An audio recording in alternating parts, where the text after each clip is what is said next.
Welcome to STARCARD Podcast. Here at STARCARD Podcast, we get a glimpse at the age of Aquarius ahead of us. My name is Breakaway Ray. I like talking about the breakaway civilizations because we're breaking away from the one we're in now. You've tuned into a live tarot throw. Today is February 5th, 2026. Here's how the show goes today. We're going to start off with 5 cards for fun. Then I'll be sharing another story from the dinner table. This story features another grandparent who I've spoken about before, but not the one from yesterday. And then in about 35 minutes, we'll have tarot for the audience. So in case there's anyone out there joining us in the live program, please check the chat. I put instructions on how you can request a tarot reading for the second part of the show. And I've also listed the decks that are available. So here we go, everybody. I got 5 cards for fun. Let's go to the tarot cam.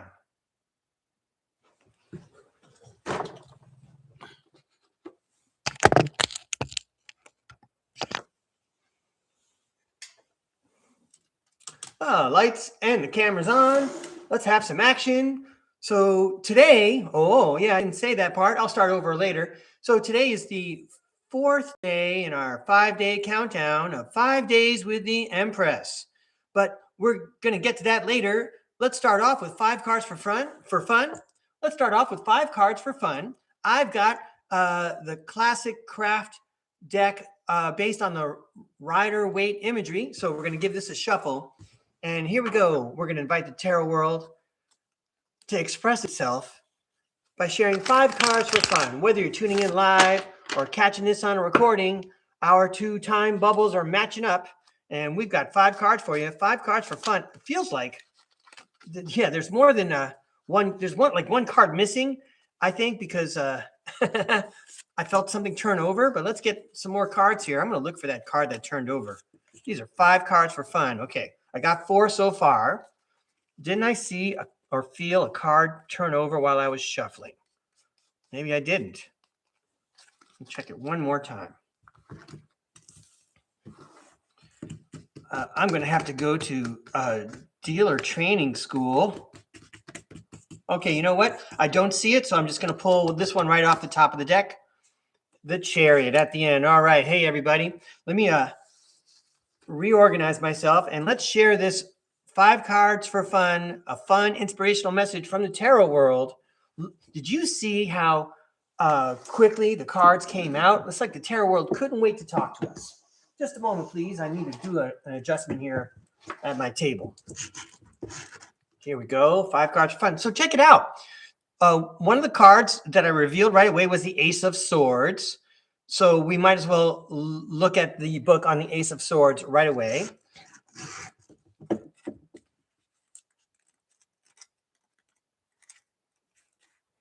The Ace of Swords, you are about to experience a moment of breakthrough.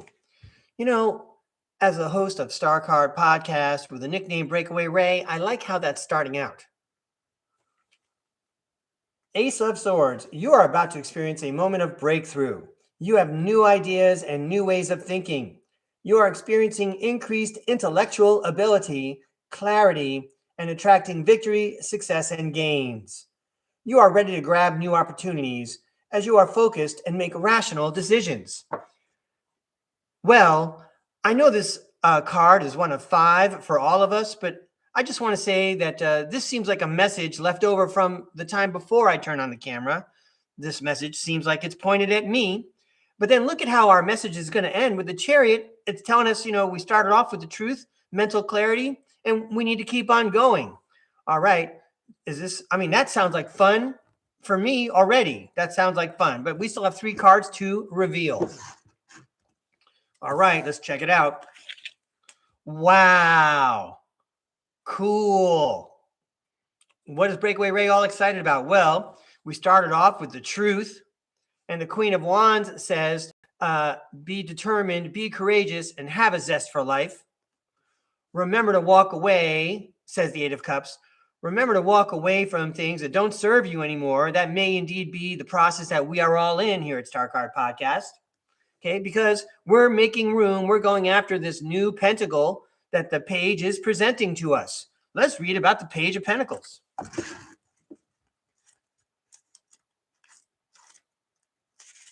The Page of Pentacles. Good news is coming to you in earthly matters. I mean, I might as well just stop there after those few words, right? We're talking about breakaway civilizations and adopting an understanding of them and integrating them into ours, or using our civilization and integrating it into theirs. Theirs is way bigger than ours here on surface planet Earth. So let's go again and read about the Page of Pentacles. Good news is coming to you in earthly matters, such as money, business, education, career, property, or health. Be inspired. You are now setting goals, laying foundations, developing a plan, and manifesting. You are ambitious, diligent. You decide what you want and you go for it and have excellent future prospects. So, and the Chariot card says, keep on going, everybody. Well, that was fun for me. Again, it feels like a message just for me in some ways, but maybe it applies to you also. These are good messages to remember. Start with the truth. Don't forget to go for it. Use discernment. Walk away when something looks good but just isn't the right fit. And then get ready. The universe is right now presenting us with a new opportunity to change our civilization. So we need to keep on going with what we're doing. We're going to keep on going with the show. So let's give these cards a toss. Thank you very much, Tarot World. Appreciate that message. Lots of wisdom shared here at StarCard Podcast from the tarot cards. I do the best I can to figure out what they're trying to say. Very good. I'll set these aside.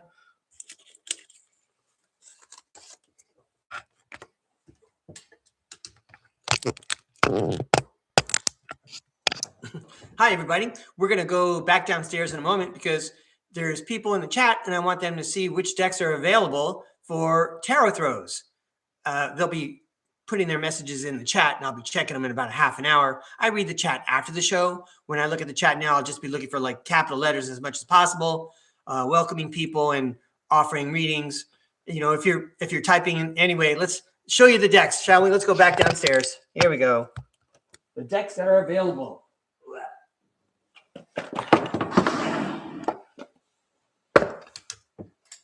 Okay, so we have Rider-Waite imagery from the classic tarot deck here, which is the one I use a lot.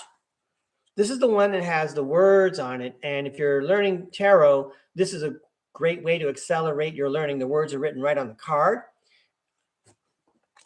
Okay. Then I have the Ethereal Bloom deck. Okay. That's filled with flowers. I'm saving that one for my post-speech throw. We're going to invite the tarot world to comment one more time there. We already showed you the craft cards. This is Rider-Waite imagery also. And there is our Queen of Wands again. Okay. That's the same. You can't see them. Sorry. There you go. So these two are the same style. Okay. Not only that, but these are the same style as these. These are all Rider-Waite imagery. Let me show you.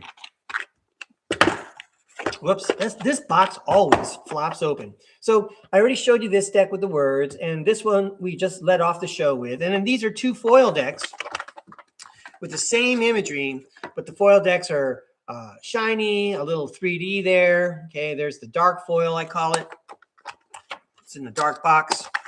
And then we have the light foil, same imagery. Okay, a little bit lighter on the backing, very intriguing, fun to look at in the back. And then there's your world again, same imagery. Okay, so there they are. Make sure I got these put away correctly. All right.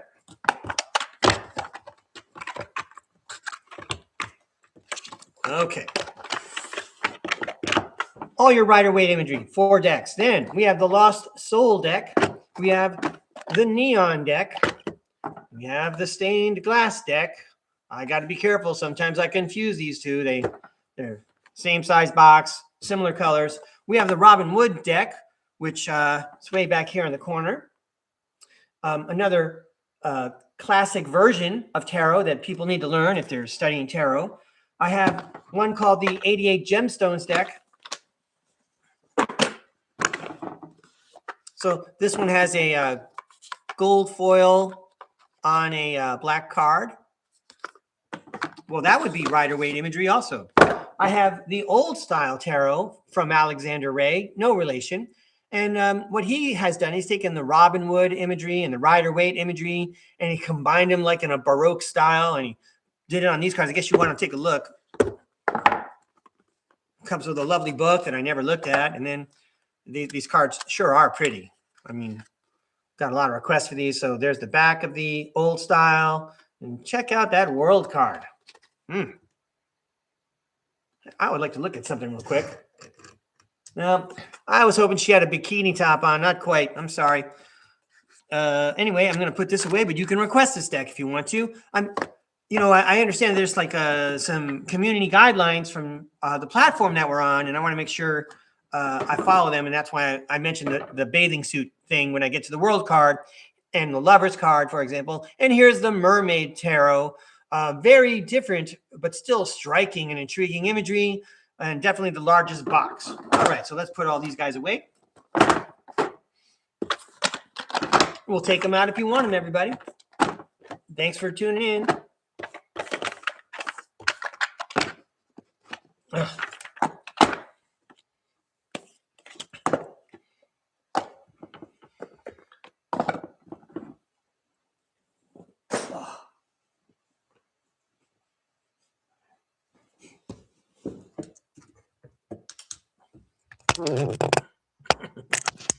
This is a tarot show, and I will be discussing tarot again today. All right, so today is February 5th, 2026, and today is day 4 in our 5-day countdown of the 5 days with the Empress. Yesterday, our first day in the 5-day countdown of the 5 days with the Empress, yesterday we discussed some characters who shine their light for better or worse, and it influences everyone around them. So we told you the story of 2 4th grade girls, Bonnie and Stella. And while Bonnie was rather unsure of herself and was having a tough time enjoying herself, everybody always enjoyed themselves around Stella, who's always having a good time. And then I contrasted that with the other end of the spectrum, with people living in a retirement hotel, people over the age of 70 for sure, starring my grandfather who lived till he was 103. And the story I told was when he was in his 90s. And, he's another person who had a tough time turning off his light. He was very simple. Like I mentioned before, he would never buy new clothes for himself. Sounds like a lot of men, right? If it's comfortable and still works, why do I need a new one? But some of the clothes he was wearing were as old as his grandsons. He used to wear a dress shirt like this, but it was so old that it was like almost see-through. The word we use in English is threadbare, and it almost looked like he was wearing like a grandpa negligee. You could almost see through it. Anyway, he had everything taken care of because he fully expected to pass away in his sleep anytime. And he was ready to go any day. He sure had to wait a long time, right? I told you he lived till he was 103, but every day he was ready. He was, constantly keeping himself in a state of grace. He was constantly praying. He had no possessions that he really needed to care about. And virtually everyone that he loved, except for his distant relatives and in-laws, and of course, me and my brothers, his only grandsons, okay? Most of his people that he loved are all gone. In fact, he used to have, I'm sorry, I didn't have this before the show. He used to have a list he used to carry with him of all the names of his family. And when he would pray, he wanted to make sure he didn't forget any of them. And so he would look at his list if he needed to, right? And he was praying for people who passed away, like, before the Great Depression. All right. So in contrast with the 4th graders, when you're in 4th grade and you're a child, you're ready to change things. You want to have the dream come true life. Even when you're 8 years old and 9 years old, you just want to have fun. You want to know that you're special and that things are going well. On the other hand, perhaps, and now I'm speculating, okay, when you're an older person and you're in a retirement hotel and you don't get to see your family as much, and maybe things financially ended up as a boondoggle, and when you look backwards on your life, nothing seems to look like it was supposed to have a happy ending or whatever, you're not going to be that excited to have some other person, some stranger who's older than you, singing and happy and having a good time, when you're intent on being upset, and you're trying to hold on to your grudge or whatever. Again, I'm just speculating about these people that my grandfather apparently had some kind of conflict with at his retirement hotel. And then I reflected back and I said, it's the same thing, kind of, I suppose. I'm using my imagination. When I was in the workplace as a school teacher, I was busy trying to have fun like it was summer camp. And there were other people I worked with who refused to have fun because they were too busy being upset. And it was cartoonish and it was surreal. And anyway, I'm not there anymore.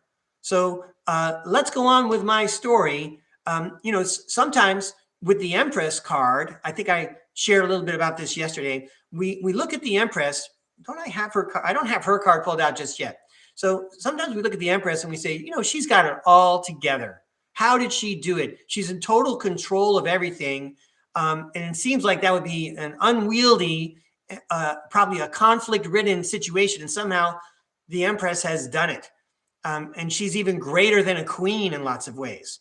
Well, I suggest this because I've heard from other people discussing the Empress card and integrating personalities. I'm gathering information from lots of different places, videos and books. Okay. So I'm suggesting that the Empress, it's really hard to be happy and fired up and come off as inspirational and everything and be even inspiring to yourself if somehow you're not addressing some kind of pain. There's if I had like a car accident, which I did, but we're not going to it's not like my health is fine. This was a long time ago, but let's just pretend there was another car accident and I was permanently injured somehow.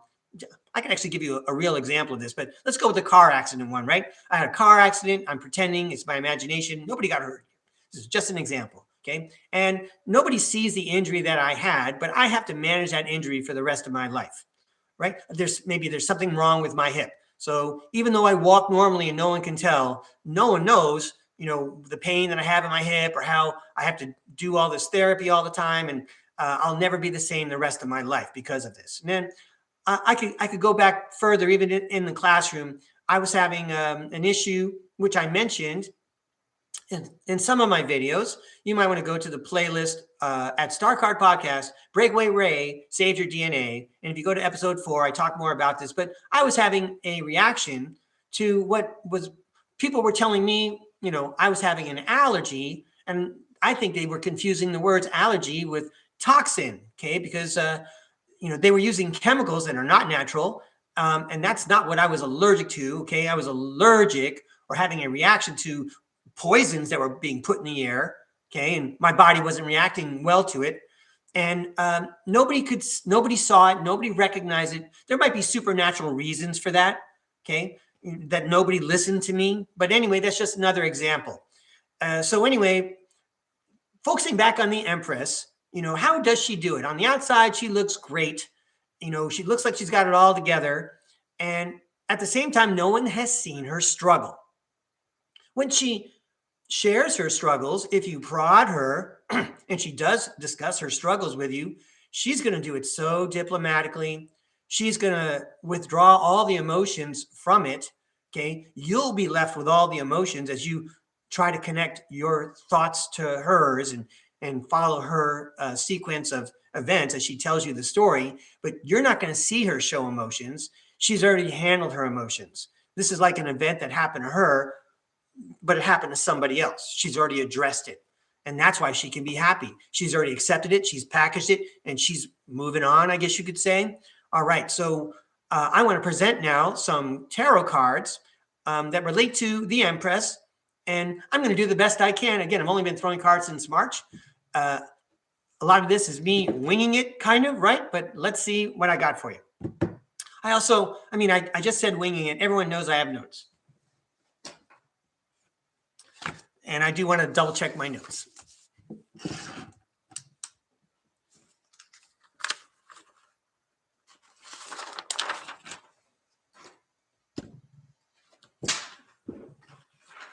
Sorry about that. Okay, so we're going to start off with 4 queens. Here we go. I think I'm going to do this like this. Yeah. You guys see this card okay? Is it better like this? Let's go like that. All right. So there are 4 suits, the cups, the swords, the wands, and the pentacles. And now I want to make a suggestion about which order they come in. I mean, I guess there's some schools where they say, these suits come in this order. I'm putting them in a particular order this time because I want to illustrate a point, illustrate a story. Okay. So in my book, we're going to start with the Queen of Swords. The Queen of Swords is the lady that tells me, you were right. So the Queen of Swords is pointing out what the truth is. And I feel like each of us, whether we're male or female, when we're following our soul's path, we all need to start off with the Queen of Swords. We need to find the truth. And if we don't have the truth right now, we need to aim in that direction. Then, once we've decided what our goal is and where we're heading, then we need to approach it like the Queen of Wands. And the Queen of Wands, there we go. It's a little bit better. The Queen of Wands is the Queen of Wands is the zest for life lady. So you found the truth. Now you're going to be courageous and determined, and you're going to go after it with a zest for life. Is it a mission? Is it a job? Yeah. Okay. You have to imagine, you're like in an action movie and you're going to go find a buried treasure. Okay. You have to go for it. It's going to be an adventure. Is it going to be challenging? Probably. That's what we're here for. We're here for the fun of the amusement park. Okay. It's going to be challenging. Then once we go after it and we start accruing some success, we can take a pause a little bit because we're like the Queen of Pentacles now. We're the responsible parent. We're practical. And what we have is a pentacle that helps keep us going. I know not everybody agrees with this. And I also, there's definitely a part of me that also agrees with this idea that, we shouldn't have to pull ourselves up by our bootstraps all the time. There should be a greater social safety net. Okay. Just working 3 or 4 jobs or however many jobs and working 15, 16, 20 hours a day or whatever. Okay. That's not going to help us organize our spirit and our mind and put us at peace. We're working for somebody else probably. It could even be like the bank that, we're paying our loans off to, for example. Nevertheless, here on surface planet Earth, you do live in a 3D, and we're a weird planet where we have to pay for things that we would get for free on other planets. Okay, why do we have to pay for energy? On the planet that we were born on. I think that's David Icke that said something like that. Okay, so you started off with the truth. You pursued your adventure. You went through the steps, you jumped through the hoops, you got the college degrees, you got the credentials, you got the licenses, whatever. Then over time, okay, you had to sock it away. You had to save for a rainy day. You also had to feed your family, okay? Then finally, you're in a position where you can now be the Queen of Cups. So, obviously you're going to be the Queen of Cups the whole time. You have the Queen of Cups within you. You're constantly trying to be empathic and supportive and caring to those around you. I like the Queen of Cups. She like the Empress. She reminds me of, the holidays at Grandma's house, especially this card, the holidays at Grandma's house. Again, if Grandma's had challenges, she's probably not showing the grandchildren, what do they need to hear about her tough times? I'm speaking in general. Okay. I don't know everybody's grandma. And for sure, everyone can say, Breakaway Ray, you were spoiled. You got to know 2 grandmas and they were both Italian. That's not even fair. All right. I hear you. I'm sorry about that. I'm not trying to rub it in. Okay. So there's my progression of queens. Okay. You start off with the truth, a mission, a goal, or you aim in that direction. Okay. The Queen of Wands says you're courageous and determined. You have a zest for life. You might as well enjoy it. Amor fati, AMORFATI. Love your fate, whatever it is. I don't want to say, this is a good thing, but I know that in the country of India, it may have been a little bit more stringent in the 20th century, but they have a caste system. And, when you're born into a certain caste, like a lower caste, there's no way out from what I understand. And I'm talking about 20th century India, certainly 19th century India. I'm talking about the very lower caste. There's even a caste called the untouchables. You're born in there, you're stuck there, okay? But that's not what you're doing here. You're starting off with a mission. You have spiritual, social mobility there, okay? So you're going to go for it. And then, you're going to go for it. You're not going to sit on the couch and be upset about it, okay? You're going to go for it. You're going to try to make a change, okay? And then you work at it and you sock things away because you live one day at a time and you're planning for the future. And then once you are able to build yourself a little bit of a cushion to sit on, okay, then you can explore all your psychic skills and sort out what's going on in the spiritual world. And now is a good time to do it in the year 2026. We've spoken about that, and many other people have spoken about that in lots of other podcasts. All right. So then after all that, once you're there as the Queen of Cups and you're sorting out your spiritual world, then eventually you can promote yourself to the Empress. I want to say that there were no other cards in my story about the queens to the Empress.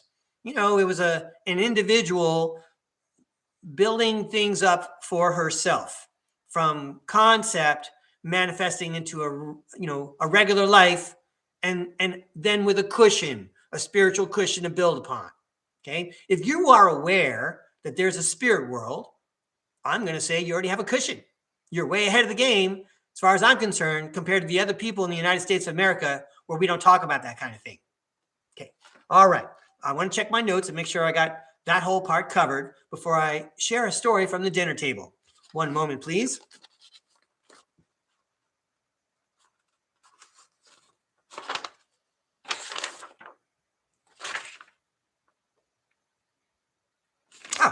Okay.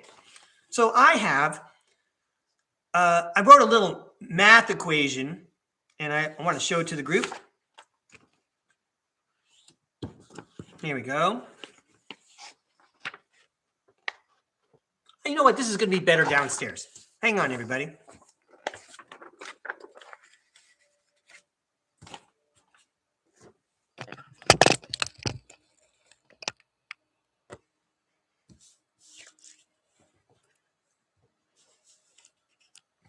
All right. So here's the equation I came up with. I put in brackets up here. If you have the queens of swords, wands, pentacles, and cups, and you multiply that by the strength card, if you remember yesterday's show, I showed that the lady on the strength card, the one caressing the lion, she eventually becomes the Empress. So again, if you take these four queens, you multiply it by the strength card, what you have is the Empress and the Hanged Man, meaning you have a different perspective on things.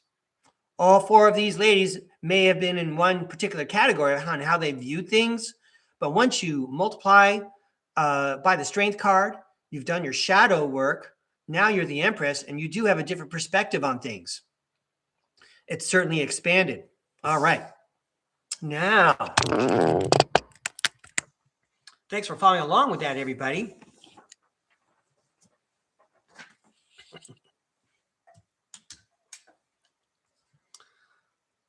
Checking the lights here. All right, everybody. So now, as I've mentioned in the past, I come from an Italian-American family, and we were pretty traditional. Every Sunday, we would always have dinner together. And, it's so wonderful now. Obviously, looking back on it, we would always share stories at the table. We would listen to each other. These were the days when we would listen to our grandparents. I feel like it's a little bit different nowadays. But anyway, back in the olden days, well, okay, so before I get to the story about my grandparents, I want to start off with this joke that I did not write. There's a program in the United States called Saturday Night Live.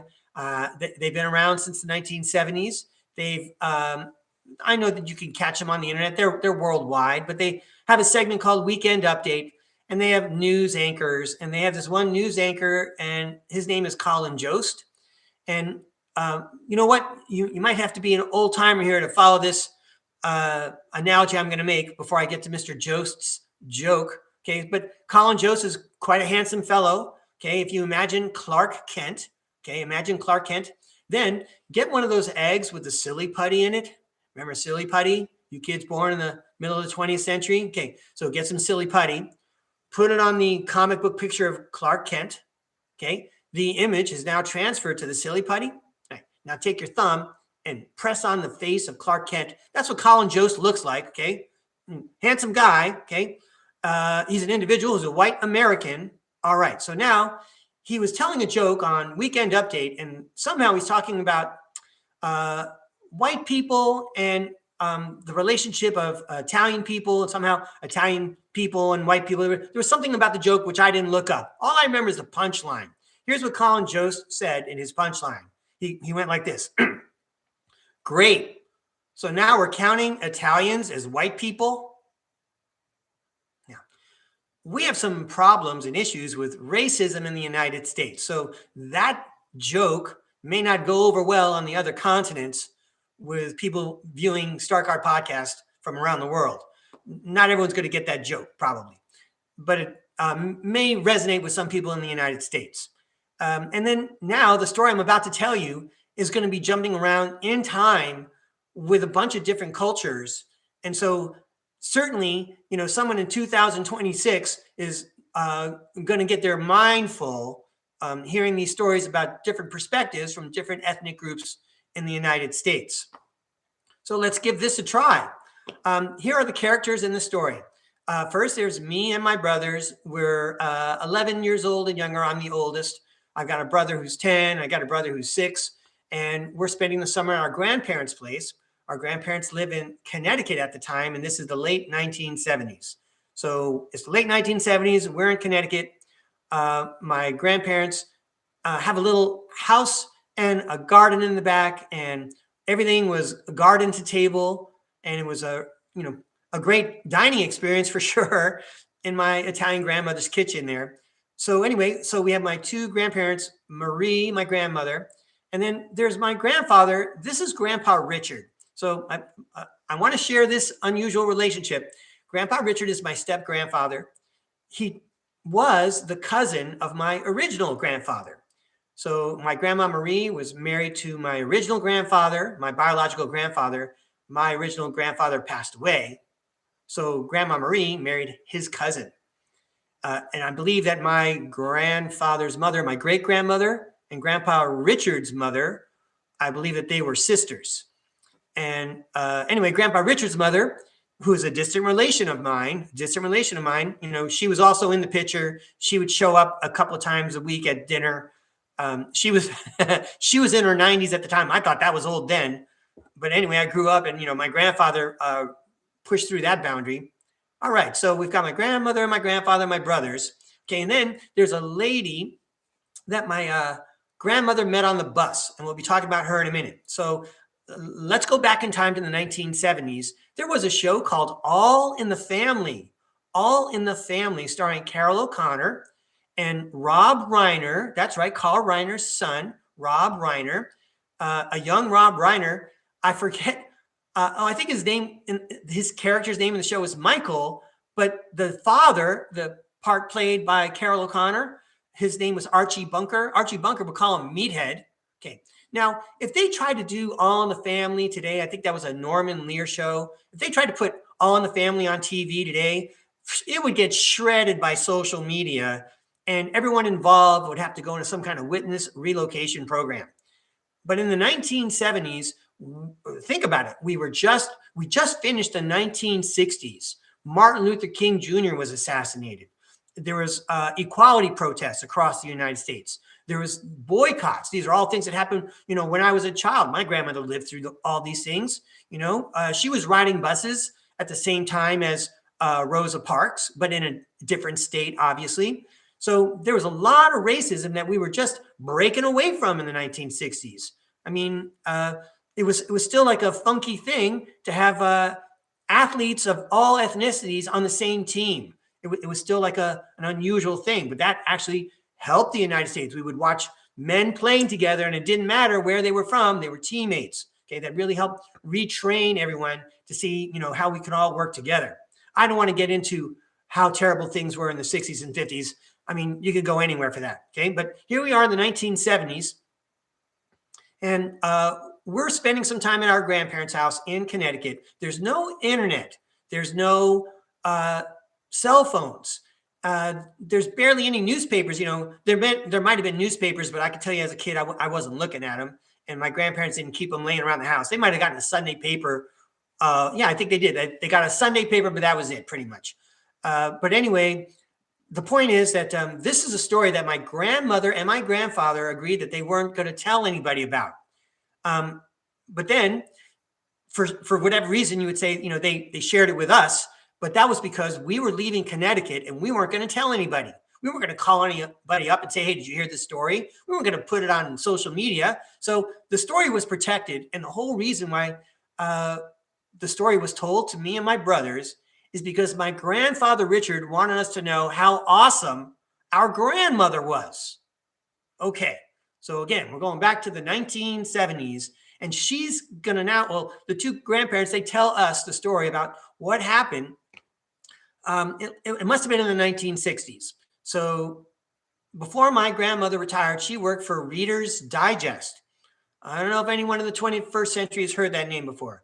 Reader's Digest is a publication company in Pleasantville, New York, which is a place where I used to live. And my grandmother lived in Mayapack at the time.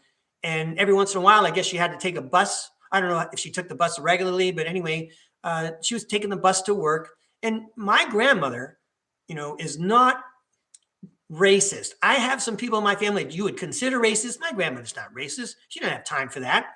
But at the same time, you have to remember, like in the 70s, it was very easy for people of every ethnicity to spot someone and say, oh, that's a so-and-so person. And that's a so-and-so person. You could tell their ethnicity just by looking at them, just by checking out their mannerisms, what they're wearing. Nowadays, things seem much more homogenized.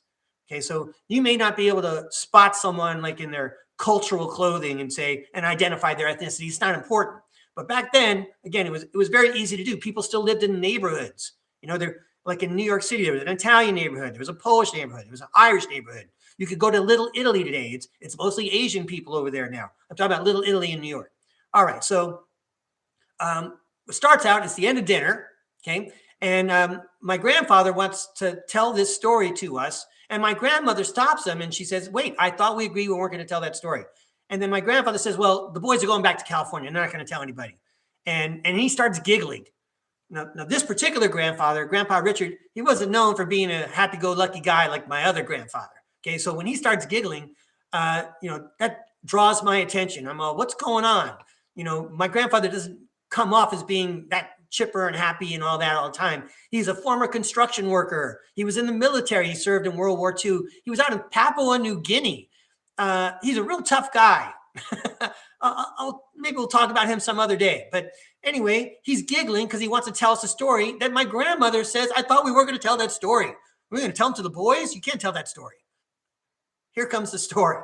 So again, my grandfather wanted to know how awesome our grandmother is and what it's like. So I want to check my notes and make sure I don't miss anything here. Okay. Here we go. Got it. So being around my grandmother, she always turns everything into a positive.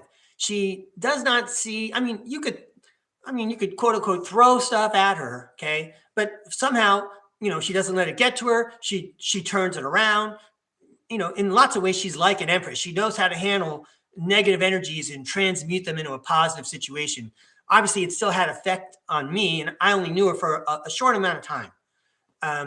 And I'm imagining now, having thought about this before we turn on the camera, I'm imagining now what it must have been like for my grandfathers, you know, who were married to her. You know, you wake up in the morning and here's this lady. She's all ready to go. She's hardworking and she's constantly inspiring people all the time. And she can't help it. And how did she get that way? Well, let me recap for you.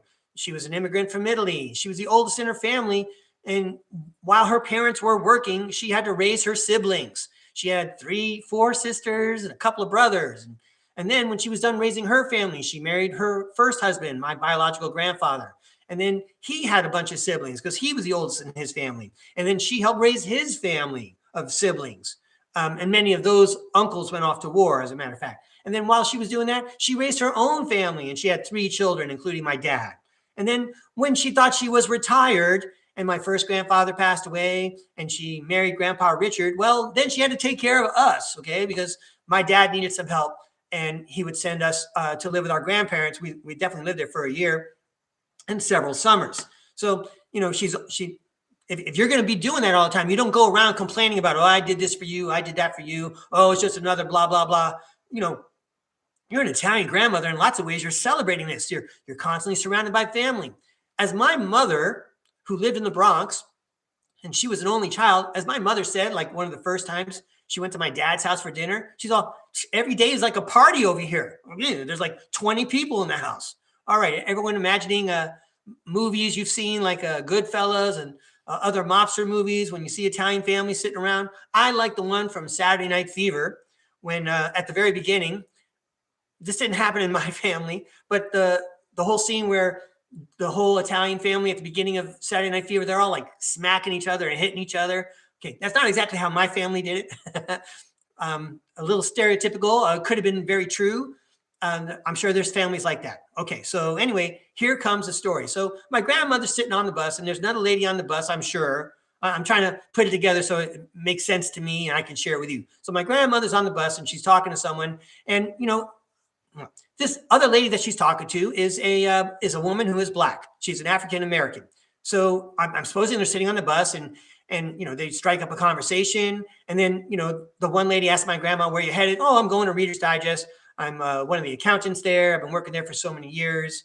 Blah blah blah. And then I have a family. I got a husband, and working hard, putting food on the table. Blah blah blah. And then the woman that my grandmother was talking to, the woman who was African American, she sounded like she was a little bit resentful. Now, I want to say that I'm sure there's people who look at me right now and get resentful because they might be just a tiny bit jealous. Again, when I turn on camera, I make it look like I got it all going on, right? I'm even dressed up. This outfit is so old, by the way. You think I'm buying new clothes? Okay, so I'm dressed up. This part of my home looks good. All right. And no one sees what I look like before I turn on the camera. Okay. I'm putting my best foot forward, right? I'm trying to make a good impression.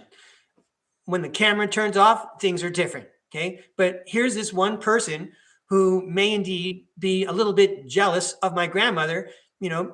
Besides the fact that she worked hard, it sure seems like things just came to her easily. Now, it might have come to her easily because she's spiritually aligned with her path, and she's constantly keeping her eye on the prize and looking for the silver lining. And the spirit world loves that and throws her support for all the ways that she's supporting others, because they got to balance out the energies for everybody. Okay, so it could be something like that. It might not just be a racist thing, because I'm quite sure that this lady who was African American spotted right away that she's just an Italian American. Okay, she even came over on the boat from Italy, and now look at her. So anyway, the African American woman started telling my grandmother about slavery and how difficult her family has had it. Even her ancestors, our ancestors may have come over on the boat from Italy, but her ancestors came over on a boat in a different way. And it was a different kind of a stay. They had a lot more to overcome for sure than Italian Americans. So there they are. I'm supposing it's the late 1960s, maybe the 1960s somewhere, possibly early 1970s. I doubt it though. I think it was the late 1960s. So anyway, this African American woman shared her perspective, and my grandmother's trying to be friendly. She's always trying to be friendly. And here comes the punchline, as it were. My grandmother asked the lady, she says, "Are you a slave now?" She wasn't being facetious. I mean, she was just pointing out, where are we right now? So anyway, the story changes. My grandfather then, looks at the boys, and, we take a pause in the story there. And then my grandfather goes like this. "So guess what? One day your grandmother got on the bus and that lady was there. What do you think happened?" So I'm very, very young. I can't imagine what happened. I don't imagine very negative things in general, and certainly not at that age. So I'm going to now tell you a different story.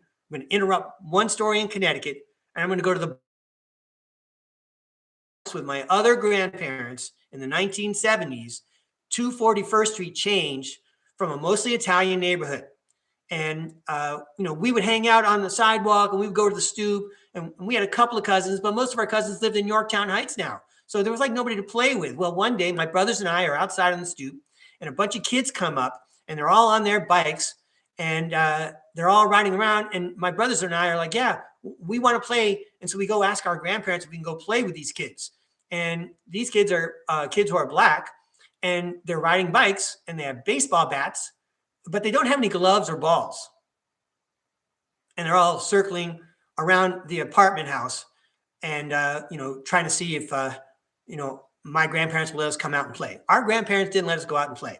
Anyway, let's go back to Connecticut now. My grandfather says, you know what? Your grandmother saw that same lady on the bus. You want to guess what happened? I had no idea. My other brothers were probably too young to even fathom a guess. But guess what?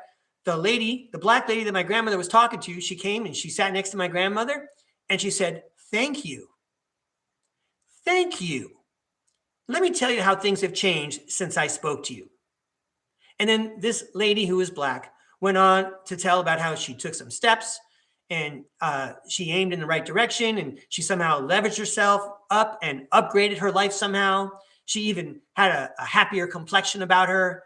This is my grandmother shining light and lightening the load for other people. So my grandmother on that bus presented a hanged man card to this lady. She gave her a different perspective. All right. I want to check my notes now and make sure I didn't leave anything out.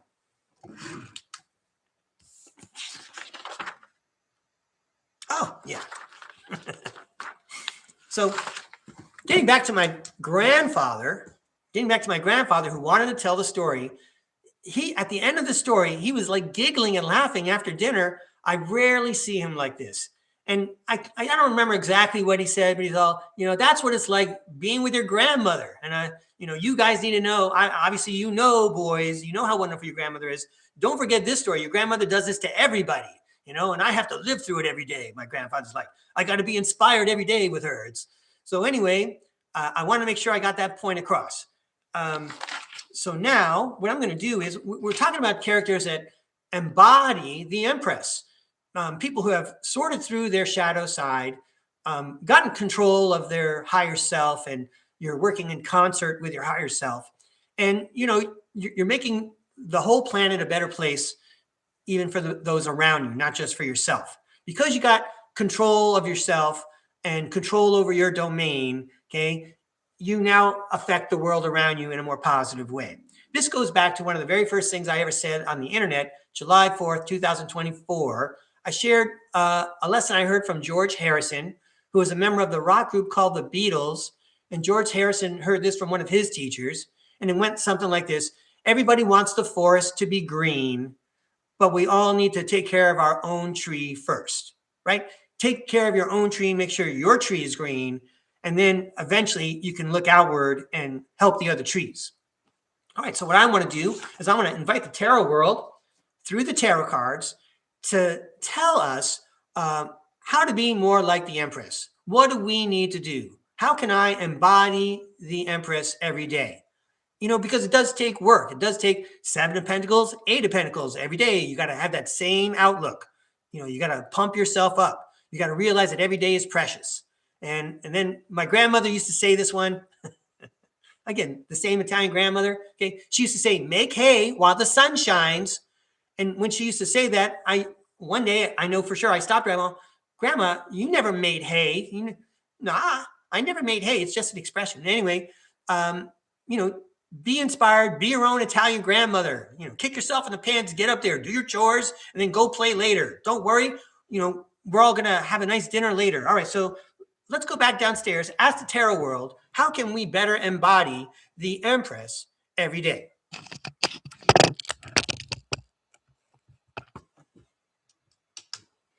All right, and for this one, I'm going to use the Ethereal Bloom. I'm going to, just a second, just getting a little bit organized here. So I have What would the Empress do daily over here? What would the Empress do daily? That's the challenge of the tarot world, to try to tell me some tips for all of us. What can we do to address our shadow side, to integrate things, to shine our light better, and to be prepared when the shadows come scurrying out like cockroaches when you turn on the light in the apartment. Bleh. All right, tarot world. Thanks for letting me share that story.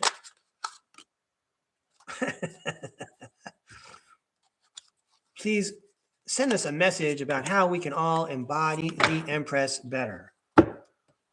Some things to do, perhaps, with our behavior, our mindset. Oh, there's another card trying to get out there. Let's see. And let's go right there. Good. This is for entertainment purposes only. Thanks for tuning in, everybody. So this card flipped over right away, the Seven of Wands. This is someone taking on all challenges, which sounds like something the Empress would do. Taking on all challenges. It's not a problem. I got 7 wands. Okay, I can take care of this. I got the higher ground as well. But let's see the rest of the message here. The High Priestess. Well, I'm sure glad she showed up when we're asking, how can we embody the Empress better? The High Priestess has sacred knowledge. She has strong intuition, and she can bring things forth from the spirit world. And not all of that is light. Some of it is dark, but she can make friends with it, embrace it, and employ it. The Seven of Pentacles. We talked about cultivating your skills. So here we're being encouraged to cultivate our awareness of the spirit world. Then the Wheel of Fortune talks about luck. It also talks about destiny, and in my opinion, talks about a personal timeline. Wow. Here's the Queen of Swords. We saw her earlier, and she's the one that says you were right. Cultivate your intuition. It's part of your destiny being here on surface planet Earth at this time anyway. That's why you're tuning into this podcast. There's other people like you whose pineal gland is expanding. So know that you were right. And is it a challenge? Yes. And can you overcome all these challenges? Yes. Cultivating your intuition is going to help you to overcome all these challenges because you've got the truth on your side. And in conclusion, wow, we went from the Seven of Wands to the Seven of Swords.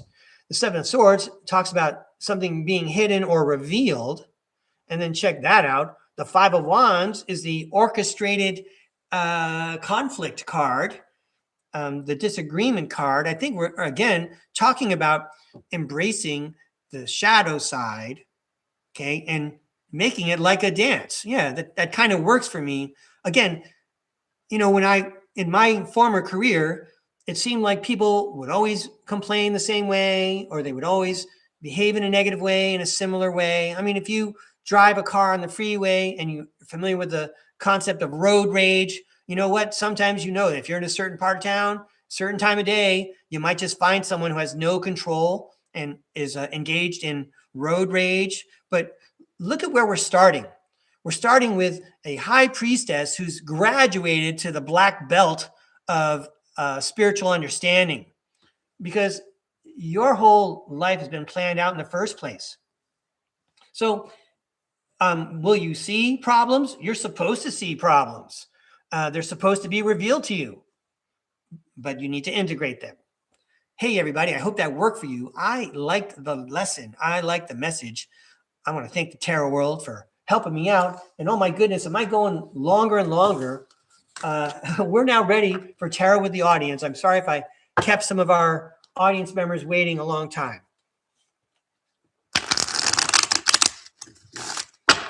Okay, I'm going to come upstairs and say hi to people, and then we'll find your name tags or make you a new name tag, and we'll throw some cards for you. Great. Hi, Puck Elf. Thanks a lot for your participation, Puck Elf. I haven't read anything yet. I'm going to read the chat after the show, but I'm glad you're having a good time. Hi, Arizona Raven. I saw your name out there too. And now let's see who else is out there. Lisa Talcott, I think you're out there. You were the first one out there, weren't you? Hi, Lisa. Thanks for joining me again. Okay, let's see who else is there. Wow, Puck Elf, that's a lot of writing.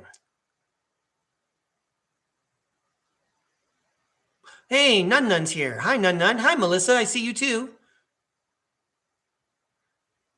Okay, so let me get out the name tags,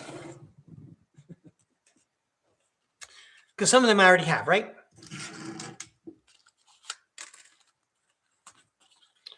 Did I see? It was Melissa. Okay.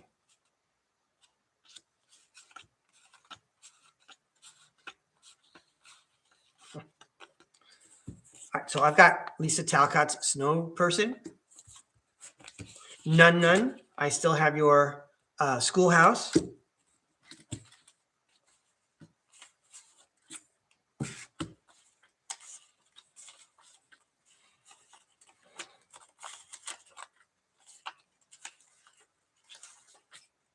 Puck Elf, I've got your Schoolhouse. And was that Melissa? It was Melissa. So far I see 4. I'm going to scroll back down to the bottom. I don't see a lot of capital letters in the chat.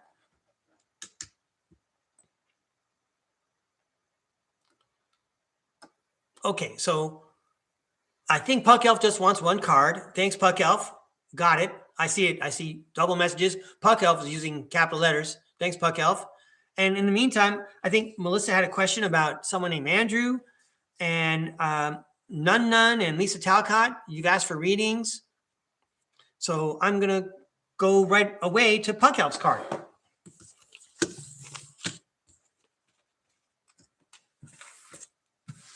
But there's lots of time. There's lots of time, everybody, in case someone wants a reading. Go ahead and drop it in the chat. I'm looking at the bottom of the chat right now. All right, so back downstairs. Here we go, Puck Elf. Wow. So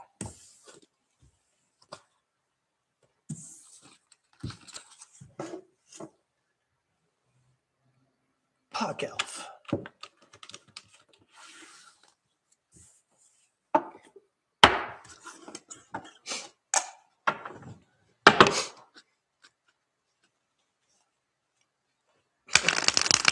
Here we go, Puck Elf. Good. I'm glad you feel good. I see your message in the chat.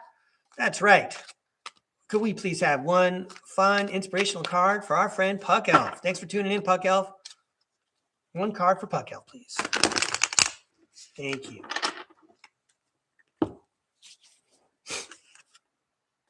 Yeah, Puck Elf. How about a King of Wands? He sees the big picture. He overcomes all obstacles. Nice, Puck Elf. Congratulations.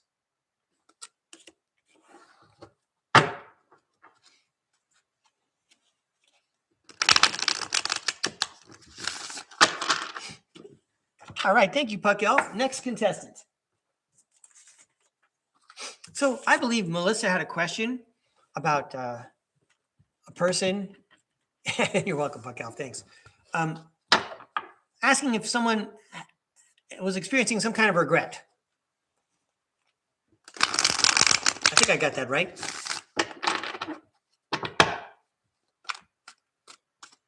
You know, I happen to see a message from Puck Elf, who lives in a country different than mine. So I just want to come upstairs real quick. Hey, Puck Elf. I know we're dealing with what people will call semantics and quotation marks, but in fact, yeah, we do call people who are Black Americans. But I want to tell you that for a long time here in the United States, we were encouraged to use the term African Americans, just like I would be Italian American, for example. But again, nowadays, our language has really, and our perspective has changed. So they still use the term African American here in the United States. You could use Black American as well. That's my understanding. I'm going to go back downstairs now and try to take care of Melissa's question. Oh, I see level number 9 is here. Hey, level number 9, welcome back. Let me see if I got your name tag handy.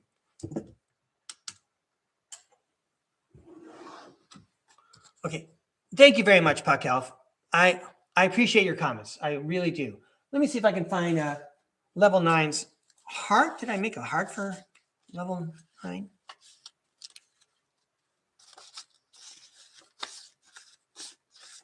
There we go. All right, level number 9, I'm putting you in there. You're in my pile to go next. All right, so Melissa, I'm going to use this deck because you asked a question and this deck has words and I beg your pardon. I'm again, I get distracted by the chat, which is why I shouldn't be looking at it, but thank you. Level number 9. Thanks for letting me know because I really can't tell anything. All right, so we're going to take care of Melissa. She had a question. Does someone experience some kind of regret? So what I'm going to do is I'm going to shuffle these cards, and these cards have, sometimes they come up with little words, yes, no, or maybe, and we'll see if we can identify an answer for you right away. So let's give these a toss.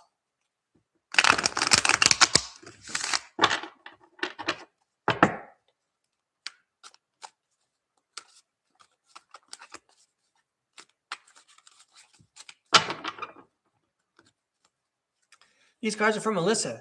She's wondering, Tarot World, is there someone experiencing some kind of regret? Maybe someone owning up to an action?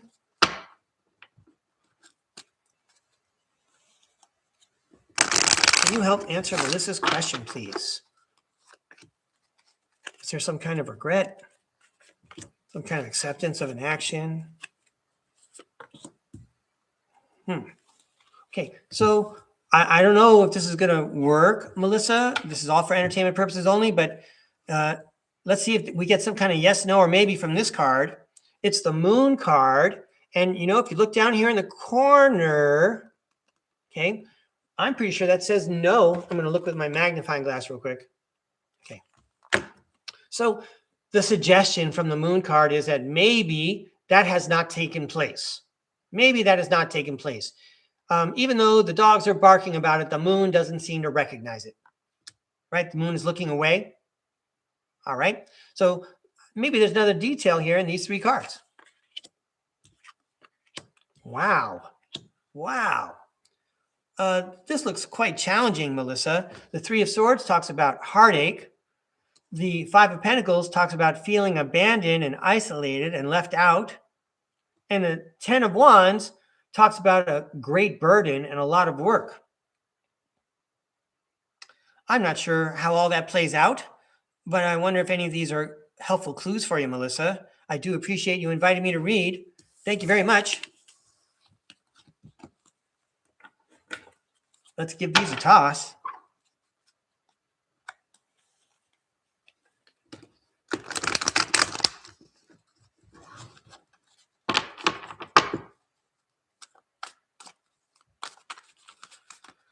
All right, next up, I've got Nun here. So, Nun. I'm going to go Robin Wood here.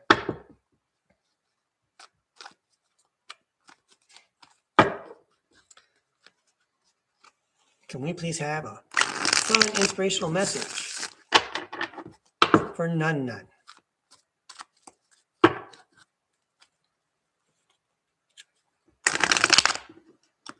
Oops, sorry. Well, Nun. That's a fun card. I think that card wanted to come out for you. Let's get the rest of these cards going here. These cards are for Nun. A fun, inspirational message for Nun, please. Ooh. There we go.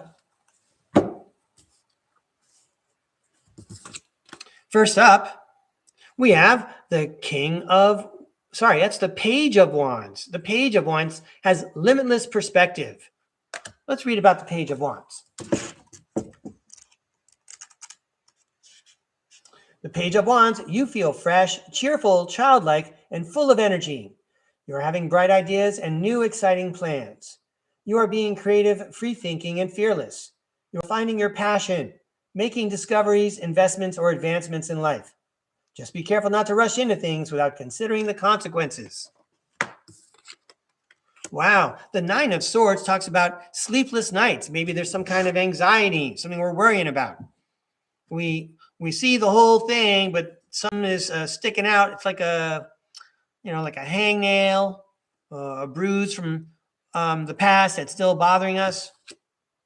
Wow. But then the Ten of Pentacles shows up, talks about domestic harmony and bliss, long-term happiness. So we might have to turn this guy upside down. Let's check it out. Cool. Then you have the Three of Wands.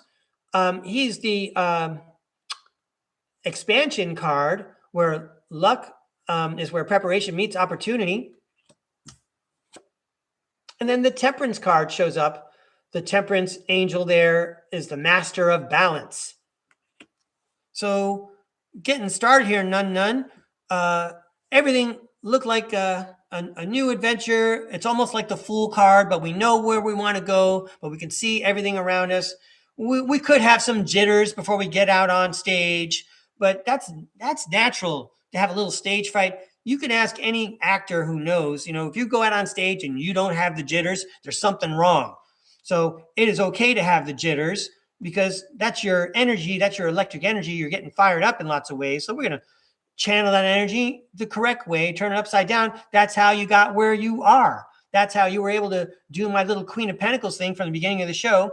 You're saving it up. You're ensuring that you have a solid foundation. Okay. And from that solid foundation, you can expand even more. You can expand even more and bring even greater balance to your life. I'm supposing this has something to do with spirit. Okay. So if it really does have to do with spirit, it has to do with your soul, doesn't it? Here's the Justice card. It's the law. It's correct. And the Wheel of Fortune, it could be luck or bad luck, but more likely it's destiny. So if this is about spiritual expansion, Nun, okay, you came into the life all excited. You had right to be nervous. Service planet Earth is kind of crazy, but the spirit world and you working together, you're going to make sure you have a good foundation to start leveling up from and balance your life even more, bring in more rewards and more benefits and more joy to your life, because that was the whole plan all along. All right. That sounds good to me, Nun. Thanks for asking me to read. That was a fun reading.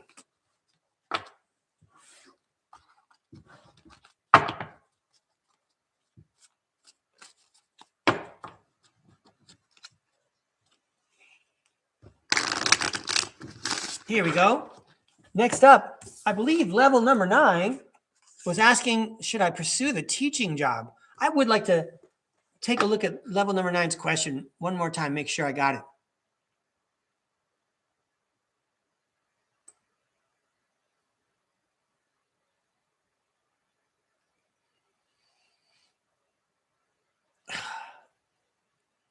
Pardon me, everybody. I'm trying to keep up here. Should I pursue teaching online or just focus on coaching? Got it.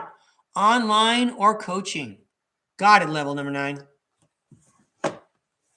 So we're going to go to this deck again that has all the extra words.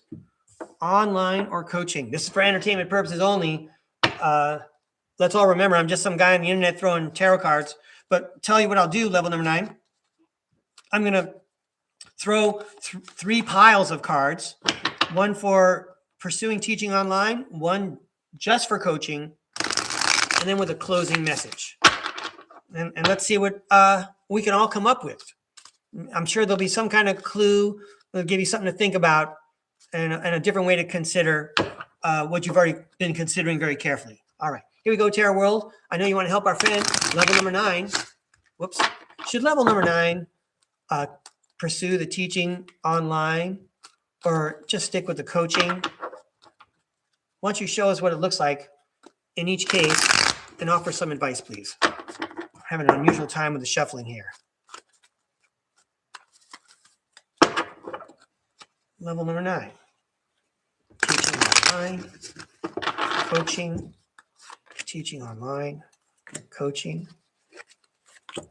teaching online, coaching, teaching online, coaching. Okay, and then let's let the Tarot World finish off the commentary like that. All right. So this was Teaching Online Pile, I think. So what we have are the 7 of Swords, the 2 of Swords, and the World card. Now, the World card talks about completion and attainment. And so I'm going to suggest, I'll read to you the words, but I'm going to suggest that, completing something regarding the credential online, well, what does that say down there in the corner? Is that a yes? That says yes.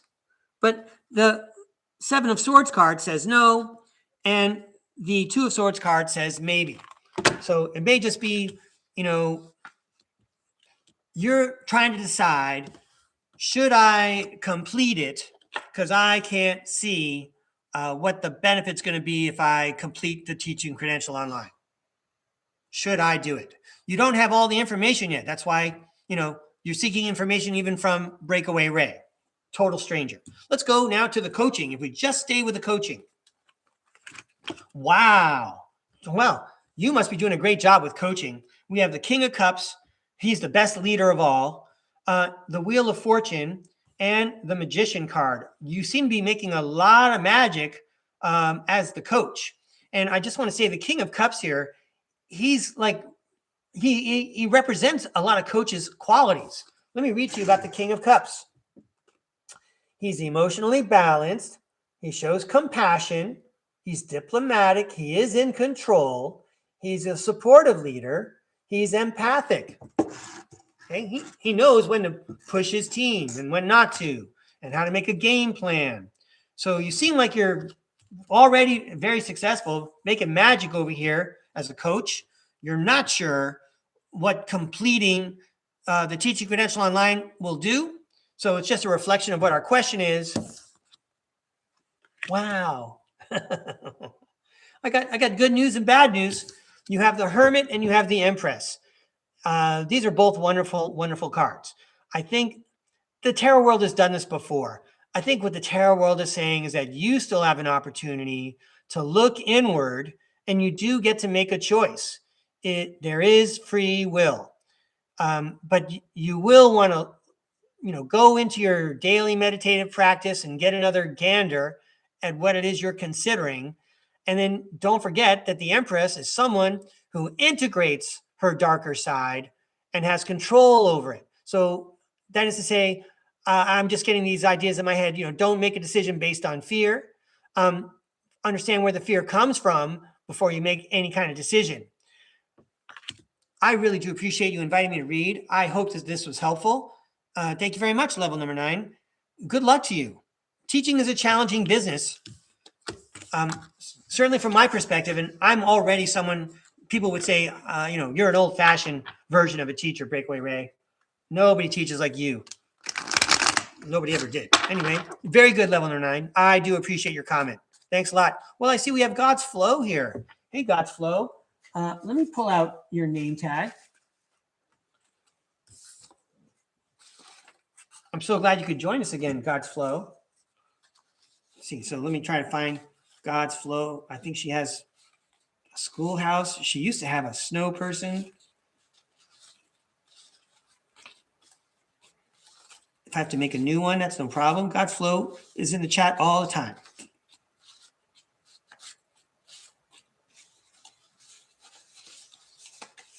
Oh, I made you a heart. Yeah, I love you too, God's Flow. All right. So I'll do God's Flow now. And then Lisa Talcott, you're still on deck. Here we go, God's Flow. Let's throw some cards for you. Well, hello. I just spotted that we have another invitation to read here. Hello, Devin Strickland. Yeah. Thanks very much for joining us, Devin. Let me make you a Valentine. One moment, please. Everybody.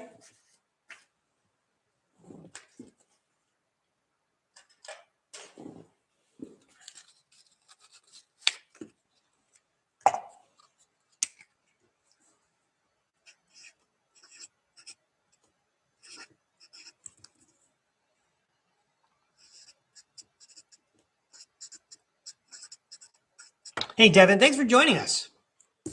I'm going to set you aside for right now. I'm going to throw cards for God's Flow, and we'll throw cards for you and then for Lisa and anyone else. You still got a chance, everybody. Until I'm on my last reading, I'm still taking requests. Any way I can help. All right, but this is for God's Flow. We'll go Robin Wood for God's Flow.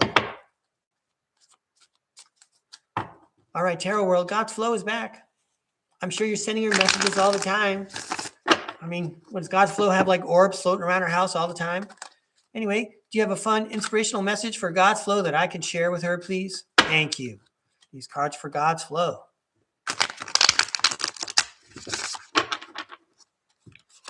These cards are for God's Flow.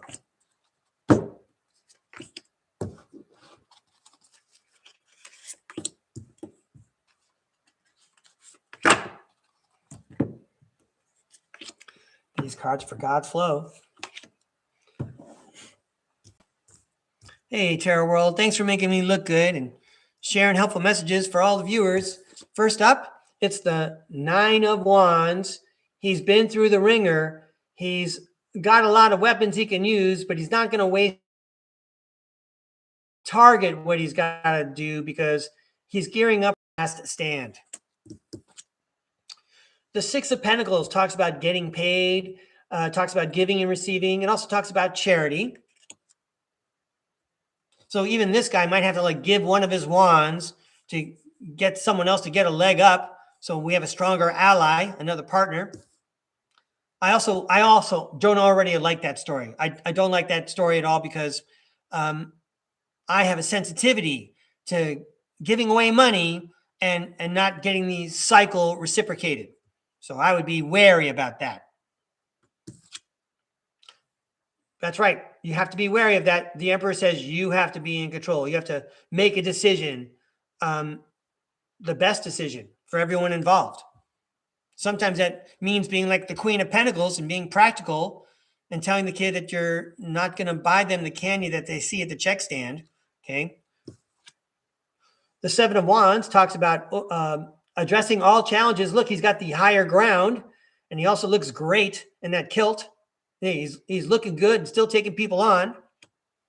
Very Tom Brady-esque. Oh, I'm so sorry. Very Brett Favre-esque. I think we're talking to someone from Wisconsin. Okay. The Four of Cups. We're going to read about the Four of Cups. Very complex card for me. The Four of Cups. There might be opportunities that you are turning down and offers that you are refusing. You can feel yearning and regret, and you might be focusing on the negative. Contemplate and meditate over this and reevaluate what is important to you. Realizing what makes you feel bored and unhappy and doing something about it can help you make a change for the better. Is it like all battle and giving away energy and no play? Okay. But again, we're the ones in charge, right? We're trying to adopt the idea of Hermetic sciences that whatever we believe is what we project on the outside. So this must be like what we need to focus on. How are we going to restructure our neural network so that we're focusing on the right thing or the most positive thing, the most positive outcome? Well, balance. Here's the Temperance card talking about balance. And balance is what leads us to the Ten of Pentacles. Let's read about the Ten of Pentacles. This is something. Here's the message that we want to listen to and we want to have in the back of our brain the whole time. As long as we're balanced, okay, as long as we stay cool, the Ten of Pentacles is going to get us there. Whoops, here we go. Ten of Pentacles. You have created wealth, financial security, and long-term success. You have built solid foundations and security and now feel happiness in all areas of life. You may have domestic bliss, a lasting career, or a business empire, or you may have reached relationship milestones and maybe settling down. This reminds me, God's Flow, of the story of people that fight in our armed services and they come back from the war and it's tough for them to get back into life again. You know, they know everything's going to be okay. They had a family there when they left. Their family's there when they return. But they're still like jittery from all the things that they saw while they were in their service. And, it might have been hard for them. We don't exactly remunerate our armed services people as well as we should. In the meantime, Hermetic Sciences says we're in control. So we have to decide what we're focusing on to get to this point. And that does involve, being balanced, recognizing what emotions we're feeling and studying them like Mr. Spock would, Mr. Spock, the Vulcan from the show Star Trek. Anyway, God's Flow, I hope that was a lot to think about. And Devin or Deviny, don't worry. I have your, in fact, I apologize, Devin. I'm not sure if your name is Devin or Deviny. Let me know if I need to put a Y on the end.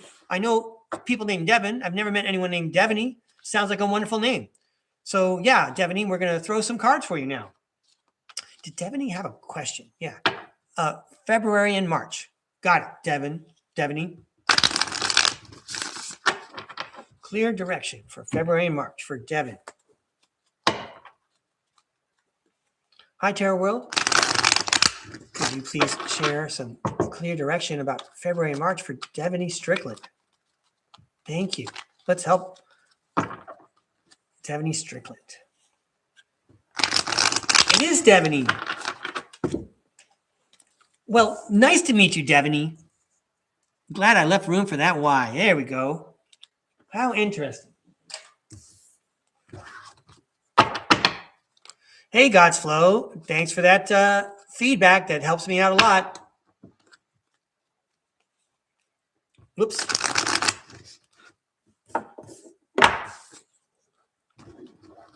Clear direction for February and March. I'm using the cards with the words, Deviny. Here we go. How about a fun, inspirational message? Clear direction for February and March, please. For Deviny.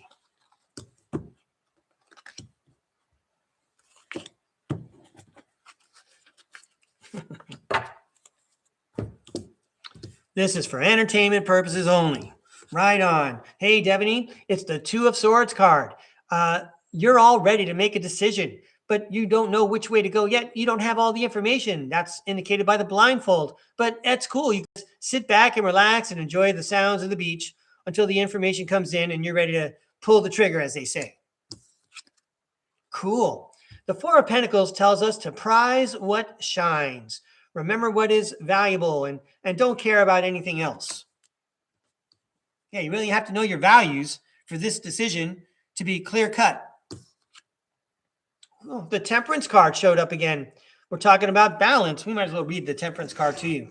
Temperance, balance, harmony, moderation, patience, being sensible, purpose, and finding meaning. Finding meaning and patience. Nobody finds meaning in a hurry. Finding meaning seems like it's always a game of patience. There's a book called Siddhartha that reminds me of that. There's many books about finding one's path. What is that movie? They made a movie with Bill Murray. It was a remake of another one with Gary Cooper. Anyway, balance and patience we're hearing. The Two of Pentacles, you might have to juggle more than one item while you're waiting for the information to come in to go ahead and make that decision. I hope I'm not reading too much into this, Deviny, because some of this sounds like it's my life. Like I'm waiting to make a decision. I know what's important. I'm ready to go right now, but because someone else is not, I have to like juggle the regular world, the present world, and wait for them to address the past so I can go into the future. Wow. And the Hierophant says, there's a lot to learn. It also talks about social acceptance. Let's read about the Hierophant. Institutions, tradition, religion, society and its rules, social approval, conformity, forgiveness, and wisdom and trust. Certainly if we're talking about institutions, right? They don't move very fast at all. They could make us wait a long time. Ever hear of something called probate? I'm familiar with that very recently. Anyway, let's move on. Oh, well, here's the good news so far. The Ten of Cups, it's a dream come true. And the Death card turns out to be good news too, because that talks about endings, beginnings, and transformation. Whenever you make that decision, it's going to be based on what you value And that's going to keep the balance, even if you have to juggle something because of, the institutions and the society that we live in. But the grand scheme of things is that this is all part of a dream come true plot, a conspiracy to bring in change. And, you might witness something called an ego death, but it won't matter because you're going to be riding, like a new knight on a new steed into your next adventure, whatever that is. Well, Devaney, I appreciate your feedback, Devaney. Thank you very much. I'm glad it makes sense for you. I think it's a miracle whenever I use the tarot card to send a helpful message. Thank you very much. And I see that our friend Psychic Liz Cross is in the house. Hello, Psychic Liz Cross. Do let me know if I can offer you another reading. If you're interested, ladies and gentlemen, there's a reading for Psychic Liz Cross at StarCard Podcast. Well, Psychic Liz Cross, I appreciate your comment. So I'm inviting people to go, since I'm having a conversation. Lisa Talcott's on deck. Hi, Psychic Liz Cross. I'm only catching like fragments of conversation, but what I did put in my description today was the address for StarCard Podcast. And if you go to the links in StarCard Podcast, you could see my Stripe button. I understand Psychic Liz Cross is telling me I need a PayPal button. She's been encouraging me to take care of this donation button for months. I mean, I know we talked about it months ago, but it's still playing in my head, Psychic Liz Cross. If people do want to donate, they can go to the StarCard StarCard Podcast, go to the descriptions in the link, and there's descriptions there at the podcast, and there's links buttons to my books and to the donation button. I'm still sorting that out, Psychic Liz Cross. I'm doing the best I can. Hey, everybody, I'm doing this for free. Don't feel obligated to donate, but if you do want to, that's wonderful. Anyway, I'm now going to check the chat just to double check, see if Psychic Liz Cross wants a reading. Let's see. Oh, wow. Thank you, Psychic Liz Cross, for letting everyone know. They're invited to to join us. And while I'm still throwing cards, people can request a reading. But, I'm going to be on Lisa Talcott next. So if people don't put in their requests soon, the show's going to close up here. So Psychic Liz Cross, thanks for all your support. Thanks for sharing this with all your friends. And Stephanie's here. Stephanie, did you want a reading also? Do let me know. I have your name tag. And all right, and Psychic Liz Cross, again, I don't see that you want a reading yet, but I'm going to go ahead and turn the camera down and go to Lisa Talcott. Here we go. Hey, we're getting some daylight here, so I need all this artificial light. Oh, and Psychic Liz Cross did ask for a reading. So wonderful. Thank you, Psychic Liz Cross. Let's see. Let me pull out. There's her, Valentine. Now we just saw Stephanie. Stephanie, I'm going to go find your name tag. I think you have a schoolhouse.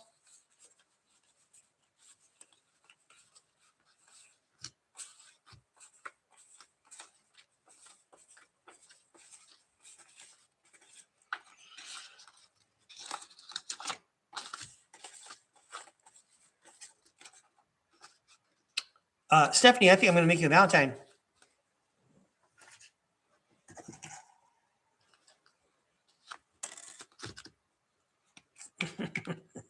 Got it, Stephanie. All right, let me make a heart here.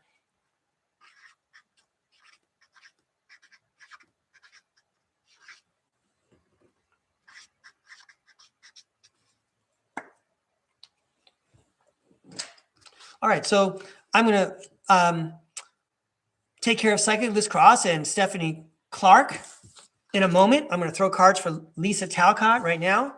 And I do see Truth T here. Hello, Truth T. Thanks for joining us. Do let me know if I can make you a name tag and throw some cards for you. All right, but these are for Lisa.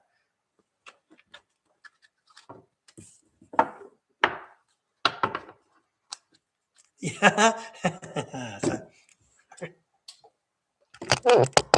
Okay, Psychic Liz Cross. I saw your message. Psychic Liz Cross was saying, she's encouraged some of her friends to join us. So Psychic Liz Cross, I have this interior monologue, this joke about you.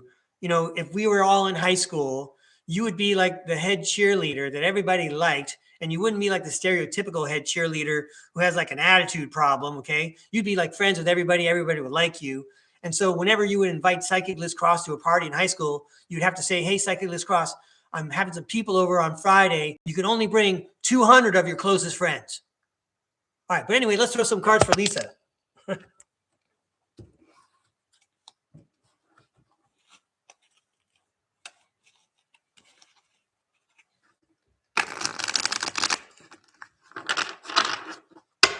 These cards are for Lisa Talcott. Thank you, Lisa. Whoa. Hey, Lisa, have a couple of cards. Let me adjust my camera. All right. And then let's complete the message. A fun, inspirational message for Lisa Talcott, please. These cards are for Lisa. All right. We have all the cards in order. And because it's Lisa, we cue the music to Sweet Georgia Brown, the Harlem Globetrotters music, and we play a little musical chairs with the cards. Here we go, Lisa. Ooh, let's do it differently. Let's go 4 to 3. All right. Let's see the first part of Lisa Talcott's message. Wow, it's the star of the show. It's the Empress. It's a picture from Lisa Talcott's driver's license there. Way to go. Let's read about the Empress. Yay. I want to read about the Empress again.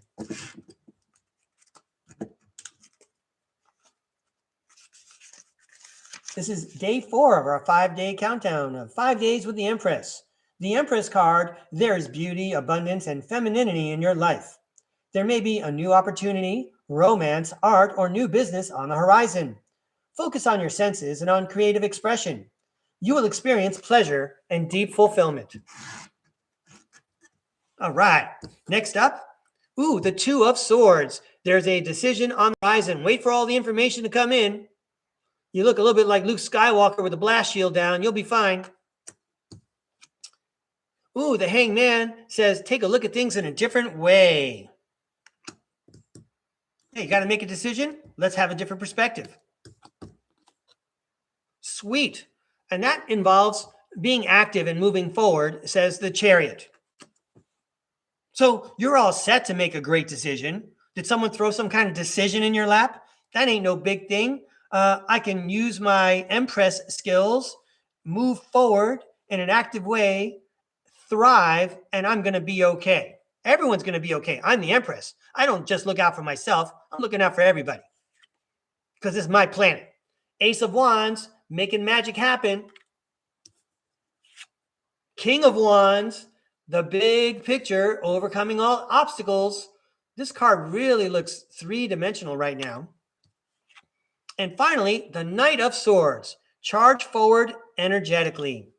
You're the Empress. You're taking care of everybody. Someone dropped this onto your country. Now you got to deal with it.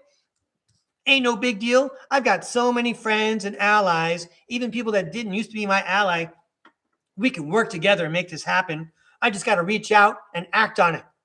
I can make all this magic happen because I have the power of the King of Wands. I see the big picture. I overcome all obstacles. So I'm going to gallop forward like the Knight of Swords. And the Knight of Swords reminds me of Nebula from the Guardians of the Galaxy movies, because Nebula is rather superhuman and very powerful. So, yo, Lisa, thanks for bringing your energy to the show. Great reading. What a lot of fun. Let me give these a toss. We have a lot of friends joining us. So I'm willing to do readings for people. That's wonderful. I do need to keep track of what's going on. So here's what I'm going to do, everybody. I'm going to throw for Psychic Liz Cross, and then I'm going to throw for Stephanie, and then I'm going to back up in the chat and see if there's other people that want readings. I'm going to do the best I can, okay? So let's take care of Psychic Liz Cross first. And Psychic Liz Cross, we'll go old school here with the Robin Wood. There we go. All right. Hey, Life Adventurist. Nice capital letters. Welcome to the show. I see your message. We're going to take care of you in a couple of minutes. The Life Adventurist.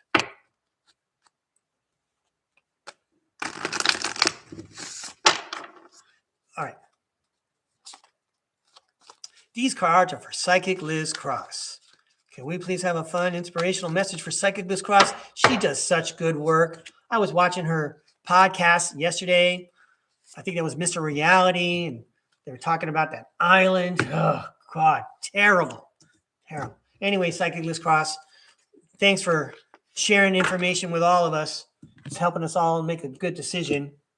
But this is a fun, inspirational message for Psychic Liz Cross. I expect to see the Five of Wands and even the Five of Swords. I know that not everybody gets positive feedback all the time.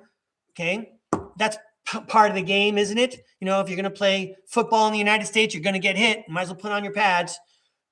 The Devil card. This is what Psychic Liz Cross reveals to us, the dark side of things. And also, it indicates that there's something that we have to let go. Maybe we can let go of what we need to let go if we know what it is. Psychic Liz Cross reveals that to us. And let's remember some modesty here. Okay. The Devil card. The Eight of Wands indicates travel and flight and speed and coming in fast. Thanks to Psychic Liz Cross, we can recognize and let go of terrible things right away. This is much more instantaneous with Psychic Liz Cross on the internet, okay, than it would be like in the 1970s with no internet for the general population. Okay, we would be going very slowly in comparison. Then the nine of Swords talks about anxiety and sleepless nights. Wow. Well, is there something always on our mind? Yay, the Three of Cups is a celebration card. And don't forget that this celebration features friends of yours. You're celebrating with your friends. Wow. And the Seven of Cups talks about opportunities, but look at the opportunities. They all look like they're almost in a way imaginative. So I want to say that this might be like another look at what Psychic Liz Cross is all about. She's using her mind to mind probe many different people alive and maybe not alive right now, any time in history. This is what Liz Cross can do, and that's why everyone celebrates her. Okay, she takes our anxiety and puts it to rest because she solves some questions about why people behave the way they do. And that helps us to release things and get rid of things and cast our shadow side apart or integrate it if it's valuable. So, yay, the Ten of Pentacles, and yay, another picture of Psychic Liz Cross, the Queen of Cups. So let's read about the Ten of Pentacles and the Queen of Cups. Hey, Psychic Liz Cross, I know when you're on air and when you're on the clock, you always put forward that image of the Empress and you're smiling, and no one really recognizes all the work you did to get to where you're at and all the challenges you deal with even from day to day. But again, let's read about the Ten of Pentacles and the Queen of Cups, because this is probably where you're really at. The Ten of Pentacles. You have created wealth, financial security, and long-term success. True. You have built solid foundations and security, and now feel happiness in all areas of life. You may have domestic bliss, a lasting career, or a business empire, or you may have reached relationship milestones and may be settling down. All right, and then the Queen of Cups. Put these two images together and makes Psychic Liz Cross at this moment of time. Queen of Cups, emotional stability, femininity, love, and warmth surround you.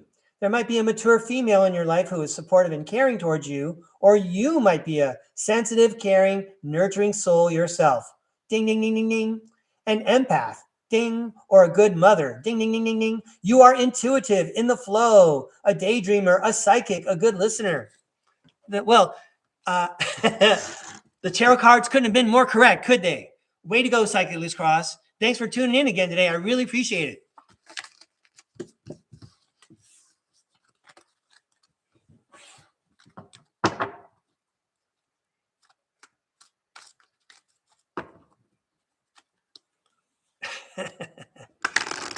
All right, so now I'm going to throw for Stephanie Clark, and then I realize that there's a few new people who joined us who would like a reading also. So please stand by. I'll make you a name tag, and then we'll throw some cards for you. Stephanie Clark, did you ask me something specifically? There's a lot of writing now, ladies and gentlemen.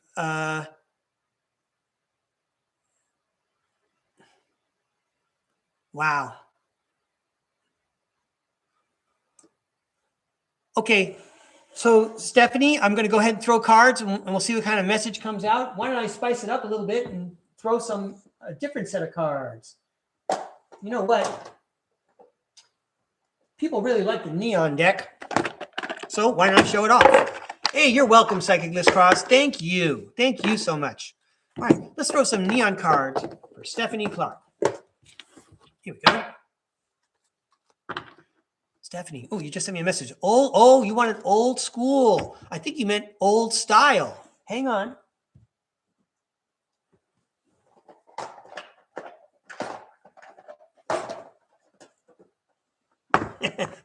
Hey, everybody. This is the Old Style Tarot.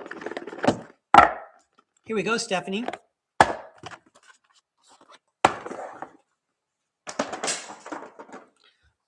Ain't no big deal, but I aim to please, Stephanie. Yeah, thank you again, Psychic Liz Cross. Hello, Kirsten Frisbee. Welcome to the show. These cards are for Stephanie Clark. And after I read for Stephanie, we'll check the chat and see if there are any other tarot requests. All right. How about a fun, inspirational message for Stephanie Clark? Here we go. Throw you a few more cards here, Stephanie. A fun, inspirational message for Stephanie, please. Yeah, this one really wanted to jump out there. All right, Stephanie, thanks again for inviting me to read. Let's check out these beautiful cards from Alexander Ray, the old style. So the Knight of Wands popped out and the Queen of Wands popped out. The Knight of Wands, well, we'll read about the Knight of Wands, because this is like the steps the tarot world is encouraging you to take, which sounds like, go forward and have a zest for life. But let's read about the Knight of Wands. Let's be specific. The Knight of Wands, you are being adventurous, energetic, and charming. You are heroic, rebellious, free-spirited, and charged up with enthusiasm. You may go traveling, may take a free-spirited adventure or move country, or may make brave new business decisions. You are taking risks now that can pay off well. You might be hot-tempered and rushing into action now, but if you are finishing what you started, success will be coming your way. And your message, which we haven't started, closes with the Queen of Wands. Have a zest for life. Be determined and courageous. Let's find out what you're going to be determined and courageous about. What are you going after? The Sun card, everything. Those guys are enjoying the sun a little bit too much there. The Sun card, everything's going to be all right. Okay, good news. Great. The Two of Pentacles, you're juggling more than one item at a time. You got a couple things going on. The Chariot, you're keeping things moving. The Eight of Pentacles, you have a long-term view. There's some repetitive tasks involved. But you know what? The quality of your work is coming out great. And the Seven of Pentacles says you need to keep on cultivating what you're doing. If you look at this card, not only are the plants healthy, but so is the farmer person, right?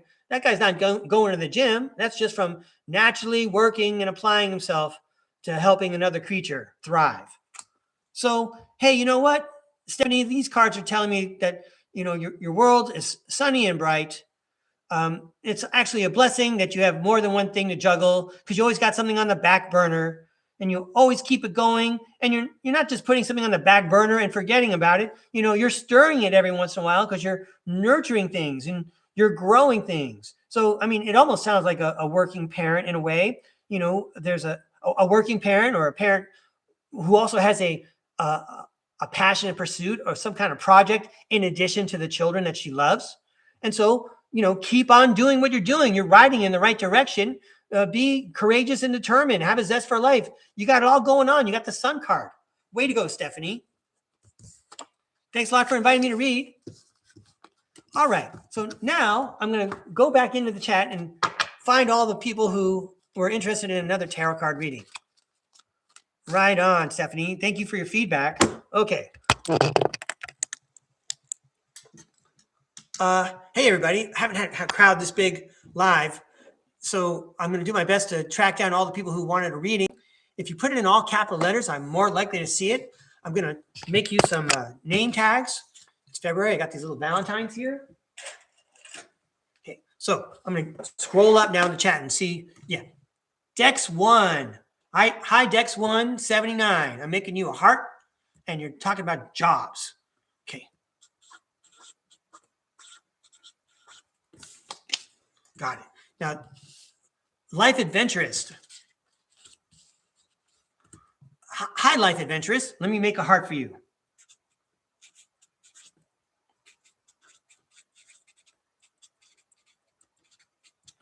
Okay, and you had a specific question. Or did you? Oh, hey, there's someone named D2193. Hi, D. Thanks for joining the show. Let me make a heart for you.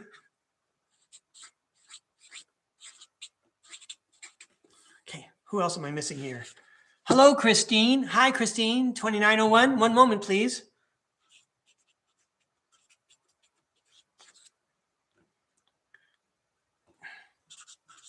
Okay. There's somebody who had a Flutterby. Hi, Flutterby. I see you way up there on my chat. One moment, please, Flutterby.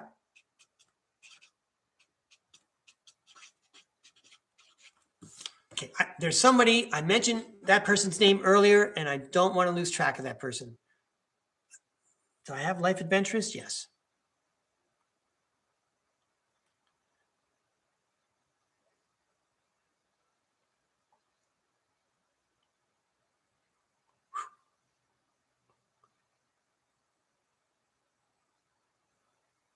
Okay, I think Life Adventurist, you were the one I was trying to track down. Elizabeth White Crochet. Hi, Elizabeth White Crochet. Let me make a Valentine for you.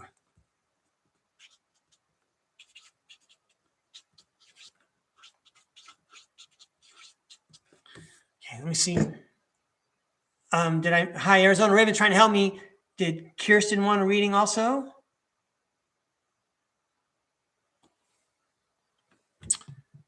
Okay, so I'm going to, hey, you know what, everybody? We've already been going about almost 2 hours. So I'm going to write down for, yes, Kirsten Frisbee. And I'm going to, my last reading for the day, because I have 6 standing by. Now, if you would like a tarot card reading, please contact me at my email address, or maybe tune in next time I go live. I invite you to check out the StarCard Podcast website to familiarize yourself with what's going on with our channel. So I'm going to go ahead and take care of these people. I've got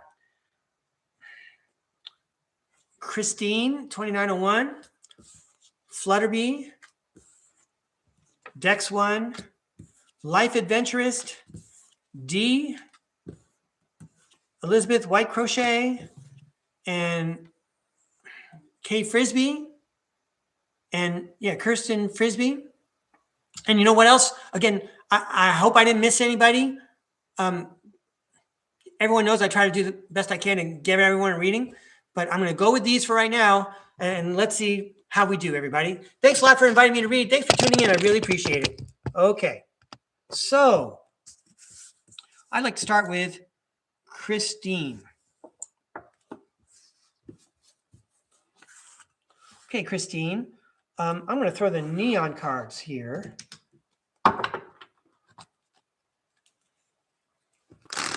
This is for Christine, 2901. Can we please have a fun inspirational message for Christine, 2901? Thank you. And we're going to change up the format a little bit because of the volume of readings. These cards are for Christine, 2901. A fun inspirational message for Christine, 2901, please. Thank you. A message for Christine, 2901.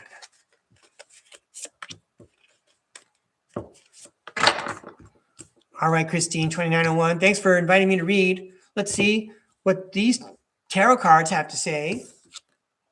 We have, can't read it. Oh, yay. It's the Queen of Pentacles. She is practical and sensible. She's like the working parent. She's busy fulfilling everyone's emotional needs as well as their physical needs. And, if we got to help with homework, their academic needs too. Then the Two of Swords lady shows up again. There's some kind of decision waiting, but we don't have all the information, so we don't know which side to turn. Some kind of crossroads card here. The Queen of Pentacles is at a crossroads. And the King of Pentacles says that, we're in a very good position. We should read about the King of Pentacles. You got the King and the Queen of Pentacles? Here's the King of Pentacles. You are attracting wealth. You are in good business, grounded, stable, and hard worker. Your hard work is paying off, and you are reaching goals. You are seeing things through to the end and being proud of your achievements. You are enterprising, resourceful, principled, and emotionally and financially secure. Hey, you must have been, or you must be a really great Queen of Pentacles, because even when you're at a crossroads, you're probably going to pick the path that just promotes you in a way to king or transitions you to king. Not that transition or transitioning from one to the other is some kind of promotion. You're just continuing the progress. And I hear cash registers. Whoops, that card just jumped out for you. Hang on.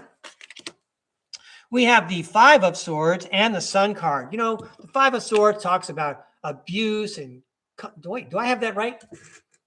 Yes, the Five of Swords, abuse and fighting and winning at all costs. But look, the Sun card shows up and says everything's going to be okay. It indicates to me that you're going to win. Whatever this decision is, it might even be, dirty and gritty or whatever, but you're the Queen of Pentacles and the sun is shining. The Nine of Swords showed up, which talks about sleepless nights and anxiety. Are you worried about something? Breakaway Ray just gave you a tarot card reading. Let's turn the Nine of Swords upside down. Don't worry. You've got the Sun card. You're the Queen of Pentacles. Crossroads don't faze you. People with bad attitudes and road rage don't faze you. The sun is always shining in your world. Thank you, Christine.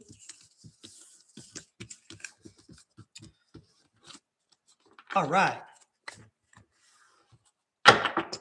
So I see some friends are tuning in, and I'm really grateful. I want you to stand by, please.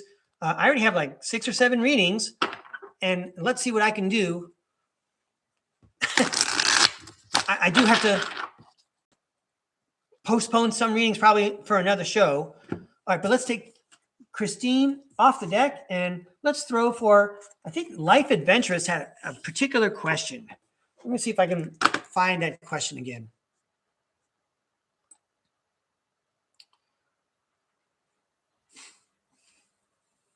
Life Adventurous. Okay. I thought you had a particular question. Nope, I was wrong. Well, wait.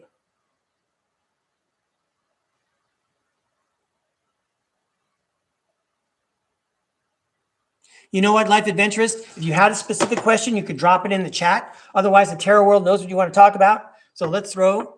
Oh, there we go. Oh, all right. I see your message. Thank you very much. I'm not going to say it out loud, but I do see the message. That is a big transition. Okay. I know the tarot world probably has a message for you here. Here we go. These cards are for Life Adventurous. Hey, Life Adventurous, you have the right name for your particular adventure that you're about to embark upon. So let's let the tarot world provide you with a little brochure so you can see all the things you get to enjoy in this new adventure, this new part of your life. Maybe it's like a whole new life. I just learned about something recently called an ego death. And I'm watching one of my egos writhe in pain at the end. But anyway, you're all set. You've already chosen the right name. These are positive, inspirational cards for Life Adventurous. Here we go. These cards are for Life Adventurous.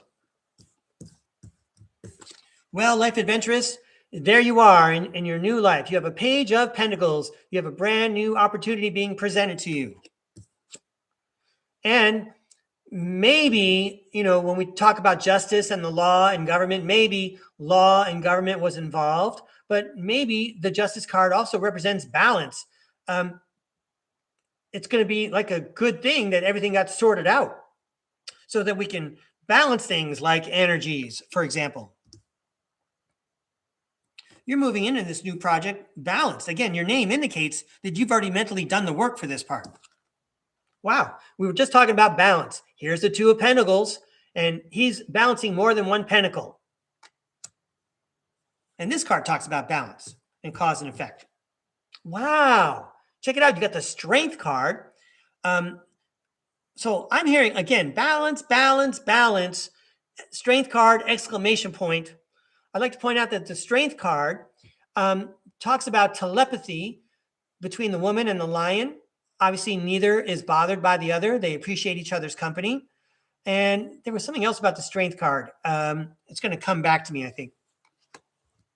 Anyway, this acts like an exclamation point in the sentence. We talked about balance. We talked about balance. Balance, balance, balance. And then the Three of Swords. Well, that could be indicative of the situation, where you're starting out from now. So, what we're going to do with the Three of Swords, we're going to overcome whatever these pains were because we're strong and we have a new opportunity and we can't, let this boo-boo bother us. We can pick the scab later if we have to. It's going to fall off on its own because we got a new project we're working on. I'm turning that Three of Swords upside down. Yay. Bam. You have a new adventure. It's the Fool. You're off to a new beginning. So enjoy it, life adventurous. This is the Six of Wands. This guy's in a ticker tape parade. Everyone's celebrating him. So enjoy, live your life like everyone's celebrating your life, like you just came back from the moon and it's a ticker tape parade in the canyons of New York City. Okay. It may not have been a fun road, but it was an adventure we all had to go through. Those guys who went to the moon, that wasn't easy, sitting in a tin can, doing whatever they had to do. Okay. But nevertheless, you can embrace this new adventure and know that you have the spirit world cheering you on. Everyone recognizes what you're doing. Good luck, life adventurous. Thanks for inviting me to read. I'm going to toss these cards. We're about to go over the 2-hour mark, everyone. So I believe that except for the name tags I've already prepared, I won't be doing any further readings after these. So we're going to go with Elizabeth White Crochet right now. There you are. Encouragement and direction. Hey, Elizabeth White Crochet, good timing on your chat with capital letters. So I see your message right away. Encouragement and direction. Let's go with old style. These cards for Elizabeth White Crochet. Direction and encouragement for Elizabeth White Crochet, please. Thank you, Tarot World. Lots of people coming out to see your show, Tarot World. These cards for Elizabeth White Crochet. These cards are for Elizabeth White Crochet. Encouragement. Direction.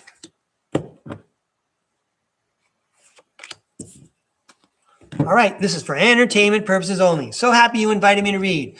Let's see if we have encouragement and direction for Elizabeth White Crochet. King of Wands. King of Wands is looking at the big picture. Overcomes all obstacles. The Moon. The Moon talks about mystery and illusion and the subconscious. Oh, hey, Elizabeth White Crochet.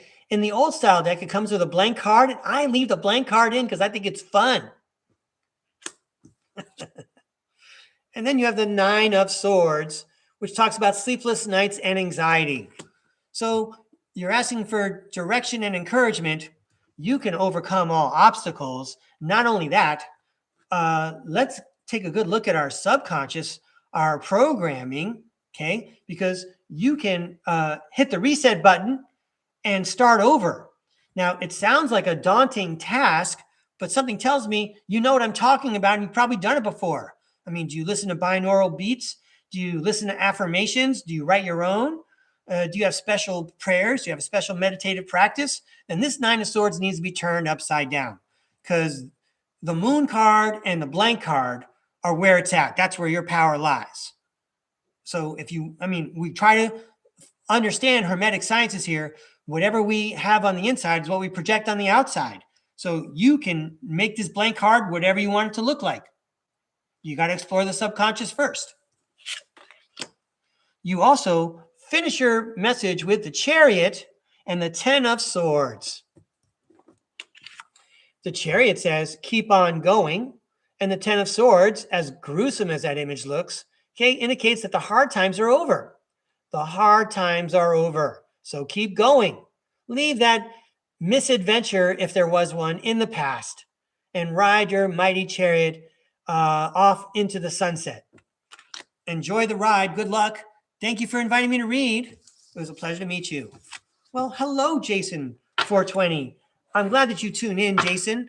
I'm booked with readings for today's show. If you really, if you would really like a reading, do let me know. You can even email me, Jason, but I know you tune in all the time. But I won't be adding any more name tags to my pile today. Next up, it's D193. But now that Jason's here, I'm going to take a time out. I don't know if Jason witnessed the show earlier. But hey, Jason, we were talking about the Empress. It's the 4th day in my 5-day countdown to 5 days with the Empress. And I didn't know if you were going to be in the crowd, okay? But the theme was, what would the Empress do daily? But I said, if Jason, Missing Time 420, is in the crowd, I want to have a backup. Wanting to embody the Empress daily. I made that one just for you, Jason.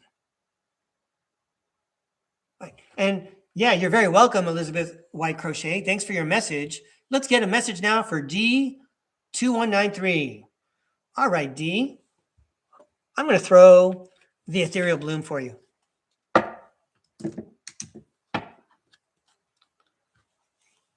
These cards for D2193. Yay, D is here. Hey, D, that card just popped out for you. These cards for D2193. A fun inspirational message for D2193, please.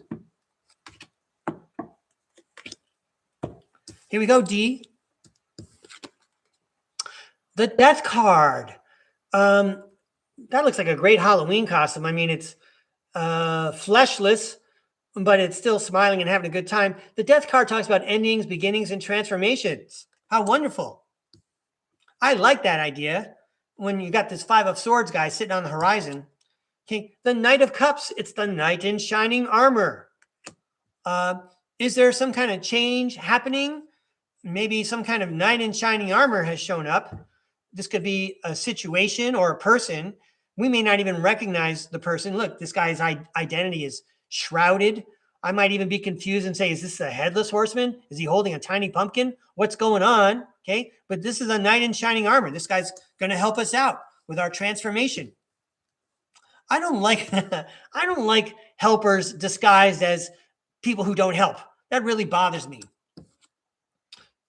Welcome to StarCard Podcast, everybody. It's the Star Card. You can feel rejuvenated and have hope and have faith and trust in the spirit world. The 10 of Pentacles says, ka-ching, long-term success and domestic bliss. You got a transformation coming. The universe is providing it, and you may not even recognize it right away. But inwardly, if you have faith, you know not to worry. The universe is providing for you. Wait, we just said the universe is providing for us, and we can have hope, and we can have faith, and we have a knight in shining armor. What's up with the 5 of Swords guy? This guy has to win at all costs? Why is this guy still around? That's where you're going to make your magic. It's the Magician card. Are these guys being not nice? This is where we take the darkness and we integrate it. Like a judo master, we let our enemy's energy defeat themselves. I want you to visualize someone coming at me in the karate studio, and they're about to karate chop me, but I step aside slightly and stick out my foot, and then I pull that arm and I throw them on the ground using their own energy. I barely have to use any energy at all. It's like magic. So have you got a big change coming up? It barely looks welcoming, but you have faith and you know better because you see what's on the horizon. Are there going to be challenges? I'm just going to make magic out of it. Yeah, way to go, D. Go for it. Thank you, Tarot World. Get me all pumped up with that reading. Let's give these a toss. That's right, D. You're welcome. Let's give these a toss here. So, hey, Elizabeth White Crochet. I appreciate your message. I'm afraid that I'm not very good with the payment link buttons. The best I can do. I'm still working out the payment buttons, but if you go to StarCard Podcast and you go to the channel description, there are 3 links there. 2 of the links are to the books that I published, and then one is a payment button for Grace Magic Life LLC, and that's where people can make donations if they want to. I'm doing all this for free, but if people want to throw some moolah in the tip jar, you know I appreciate it. Every little bit counts. Thank you so much. So please go to StarCard Podcast, check out the description, and look for the payment button there. Thank you. All right, next up, it's Dex 1. I think Dex 1 actually had a question also. Hey, Dex, if you're able to drop a message in there, Dex. Otherwise, I'm going to just quickly scan and see if I see your message. I want to say hello to, I just lost. Well, hello, Kate Sullivan. Thanks for joining the show.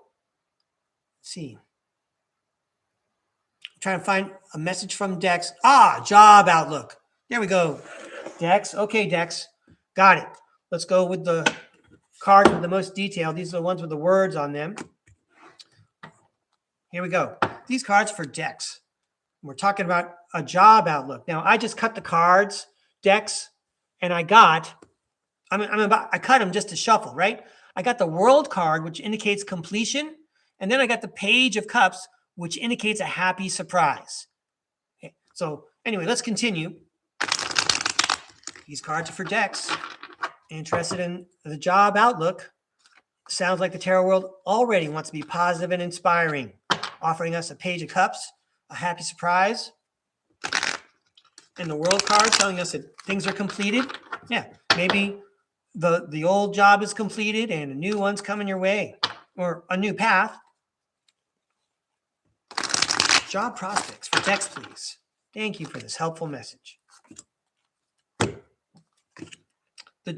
The jobs for Dex, please. All right, Dex, this is for entertainment purposes only. Hope I give you something to think about. First up, wow, the High Priestess, Dex. One moment, please.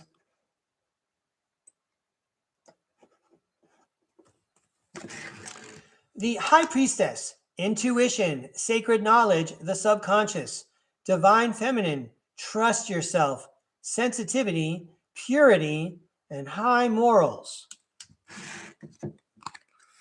The high morals part really seems to ring true to me. But again, here at StarCard Podcast, we're trying to practice Hermetic sciences. And, if we want to conjure something in the real world, we start by going into our subconscious, maybe doing neural reprogramming, stating to our subconscious in our theta state, in a hypnagogic state, some kind of affirmations to let it know what we're looking for. Yay. The Queen of Swords says, you were right. So in this case, I would reposition my statement and say, whatever's going on, you were right. You're being guided by your intuition. You're very intuitive. Yay. Speaking of intuition, there's the Moon card. It talks about mystery, illusion, and intuition. Wow. You have been cultivating your intuition. This is the Nine of Pentacles. This is the fruits of your labor. I mean, I wouldn't want to hear this message, but it sounds like, hey, I feel like I'm in the same position as you. So I would say, yo, Breakaway Ray, do you want a new job? All right. Speak to your subconscious about it. Go meditate. Go work on it. There's so many stories about this. Tony Rodrigues tells a story about this. He read a book called, what it was called, Stalking the Wild Pendulum by a very famous meditation practitioner. There's so many people out there who can, give you tips on how to reprogram your mind, especially if you're already into it. Even in my description in today's link, the very last video I link is a Florence Scovel Shin program. It really helped me to reprogram my life. So I would say, you got all the tools you need. And maybe this also indicates that you knew this before you came to Earth. So you probably have some kind of life plan where now, there is a design to the second chapter. Wow. Does this look like someone who just had a separation, a little bit worn out? I've got my half of the wands and I'm ready for, my last go of things. I'm not going to waste any energy. Okay. And guess what? There's promise on the horizon here, Dex. It's the Ace of Cups. This is promising a brand new life for you. Look at the universe holding out a cup for you, and it's so abundant, it is overflowing. It's even got a shining star being delivered by a dove. Okay, so, again, I wouldn't want to hear this message. I'm very skeptical. You're allowed to be skeptical, but I'm telling you, the universe already knows what the plan is for the next part and is offering you a brand new one. The Ace of Cups, love, compassion, creativity, new feelings, spirituality, intuition. It also says new baby proposal and marriage. Intuition, intuition, intuition. Good luck, Dex. I appreciate you inviting me to read. Yeah, right on, Dex. Thanks for your feedback also. Cool deal. Okay, I have 2 more people left for today's program. I'm so sorry if I didn't get to read for everyone today. If there's anyone out there who wants a reading, you can contact me at my email address, which is also in the description, today's description. Let's go to Flutterbee. Hey, Flutterbee. Welcome to the show. I don't remember if you had a specific question. So I'm going to go ahead. Here we go. I'm going to throw these old style cards for you, Flutterbee. And I'm very happy to say I cut the cards. Wow, Flutterbee. I cut the cards to shuffle them, and I got the Sun card and the 4 of Wands card. The 4 of Wands card is the homecoming card. It's a celebration card. And the Sun card is everything's all right. And look at these two. They're going to go out sunbathing. Anyway, let's throw some cards for Flutterbee. Sounds like a positive message already, Flutterbee. I want to say hi to Nat Janoff. Hey, Nat Janoff. I feel like I've met you over at Typical Skeptic Podcast. I appreciate you tuning in. Anyway, I'm throwing for Flutterbee. I'm going to throw for, I think it's Kristen Frisbee. And then I'm going to be turning off the camera. This is possibly my longest live tarot throw ever now. Wow, I want to thank everyone for your likes. Wow, I got a lot of likes. That's amazing. Amazing, everybody. Thanks a lot. Anyway, these cards are for Flutterbee. Let me concentrate here. How about another fun, positive, inspirational message for Flutterbee, please? Shoot off all your fireworks, Tarot World. Everybody's watching. These cards are for Flutterbee. Flutterbee, the 5 of Cups. It's the disappointment card. Look, the adult in the picture, he looks like he's all worn out and he's got something on his mind. And I don't know, it looks like the child involved is napping. I hope she's not sad. But certainly she needs a rest. It's a disappointment card. But, one of the things that we talk about with the 5 of Cups card is there's disappointment in the scene, but we have to look for the silver lining. We have to find what we still have. These 3 cups are on the ground. They're spilled. Oh, no, that's terrible. You still got 2 cups up here. They're great cups. You got 2 hands. You got 2 cups. Go grab those cups and then take your walk over to the island. Okay, that's where the vacation is. Don't get hung up on disappointment. Okay, the 10 of Wands. Don't get hung up on disappointment. Is it a lot of work? Yeah. Is it a work every day? Is it emotional every day? Is it trying and challenging? Yeah. Wow, there's a lot of disappointment. I hope I'm reading that wrong. But the 7 of Pentacles indicates you're not really giving up, okay? In fact, not only you're not giving up, but no one sees that you haven't given up at all. You're still cultivating and growing, whatever is beautiful in your life. And also, you look good, do it. You look like you're in shape. Yay. Look at how this story is changing. What's really going on is that you're the King of Cups. Is there some kind of disappointment? Watch me grab the cups and go to that island. It might be a long trip, but I'm going to get there. It might take me a long time to cultivate this, but yo, I already envision myself as the King of Cups. I'm going to read to you from a different book about the King of Cups. Sweet. The King of Cups. He holds a short scepter in his left hand and a great cup in his right. His throne is set upon the sea.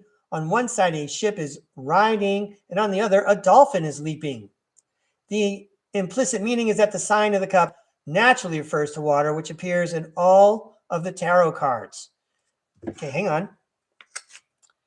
Divinatory meanings: fair man, man of business, law or divinity, responsible, disposed to oblige the querent. That means, if someone makes a request of him, he's obliged to help out. This card also indicates equity, art and science, including those who profess science, law, and art, creative intelligence. The King of Cups is one of my favorite kings. He's rich intellectually and in other ways, and also emotionally. He's like a good football coach or a good coach of any sport who knows when to employ which people and how much he can get out of them, or how much he can elicit out of them, I should say. All right, so to close your message, you have the Queen of Wands and you have the Four of Pentacles. The Queen of Wands is courageous and determined, and she has a zest for life. And the Four of Pentacles reminds us to prize what is shining, prize what is precious. So have a zest for life.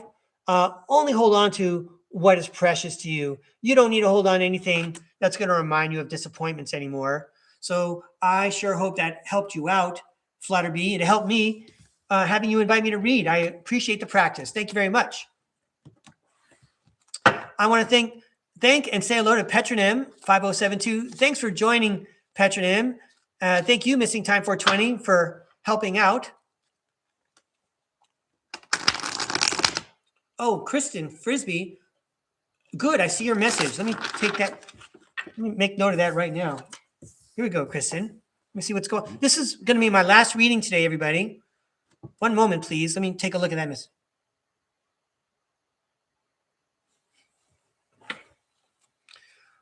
Okay, Kristen Frisbee, I see your message. I want to congratulate you on creating a new situation that's better than the old one. And clearly there's a transition period going on here.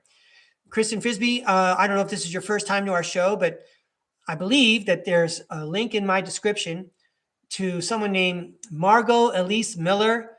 She's not too far down in my description. She's a woman who promotes positive thinking and reprogramming for other females. So I'd like you to maybe check out her link if you're not familiar with her yet. But in the meantime, Kristen, let's throw some cards.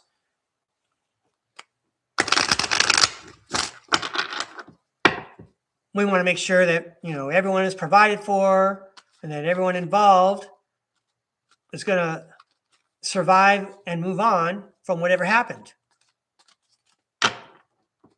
So many secrets. I'm so sorry to hear that. It shows, I imagine, what a trusting soul you are. It hurts me that someone betrayed someone like that. These cards are for Kristen. A fun, inspirational message for Kristen, please. Thank you, Tarot World. Here's our last show, everyone. Our last throw. First up, the Wheel of Fortune talks about good luck and bad luck. If it seems like we've had bad luck for a while, guess what? The universe has to smooth and even out those energies. So you can start looking for good things to start happening.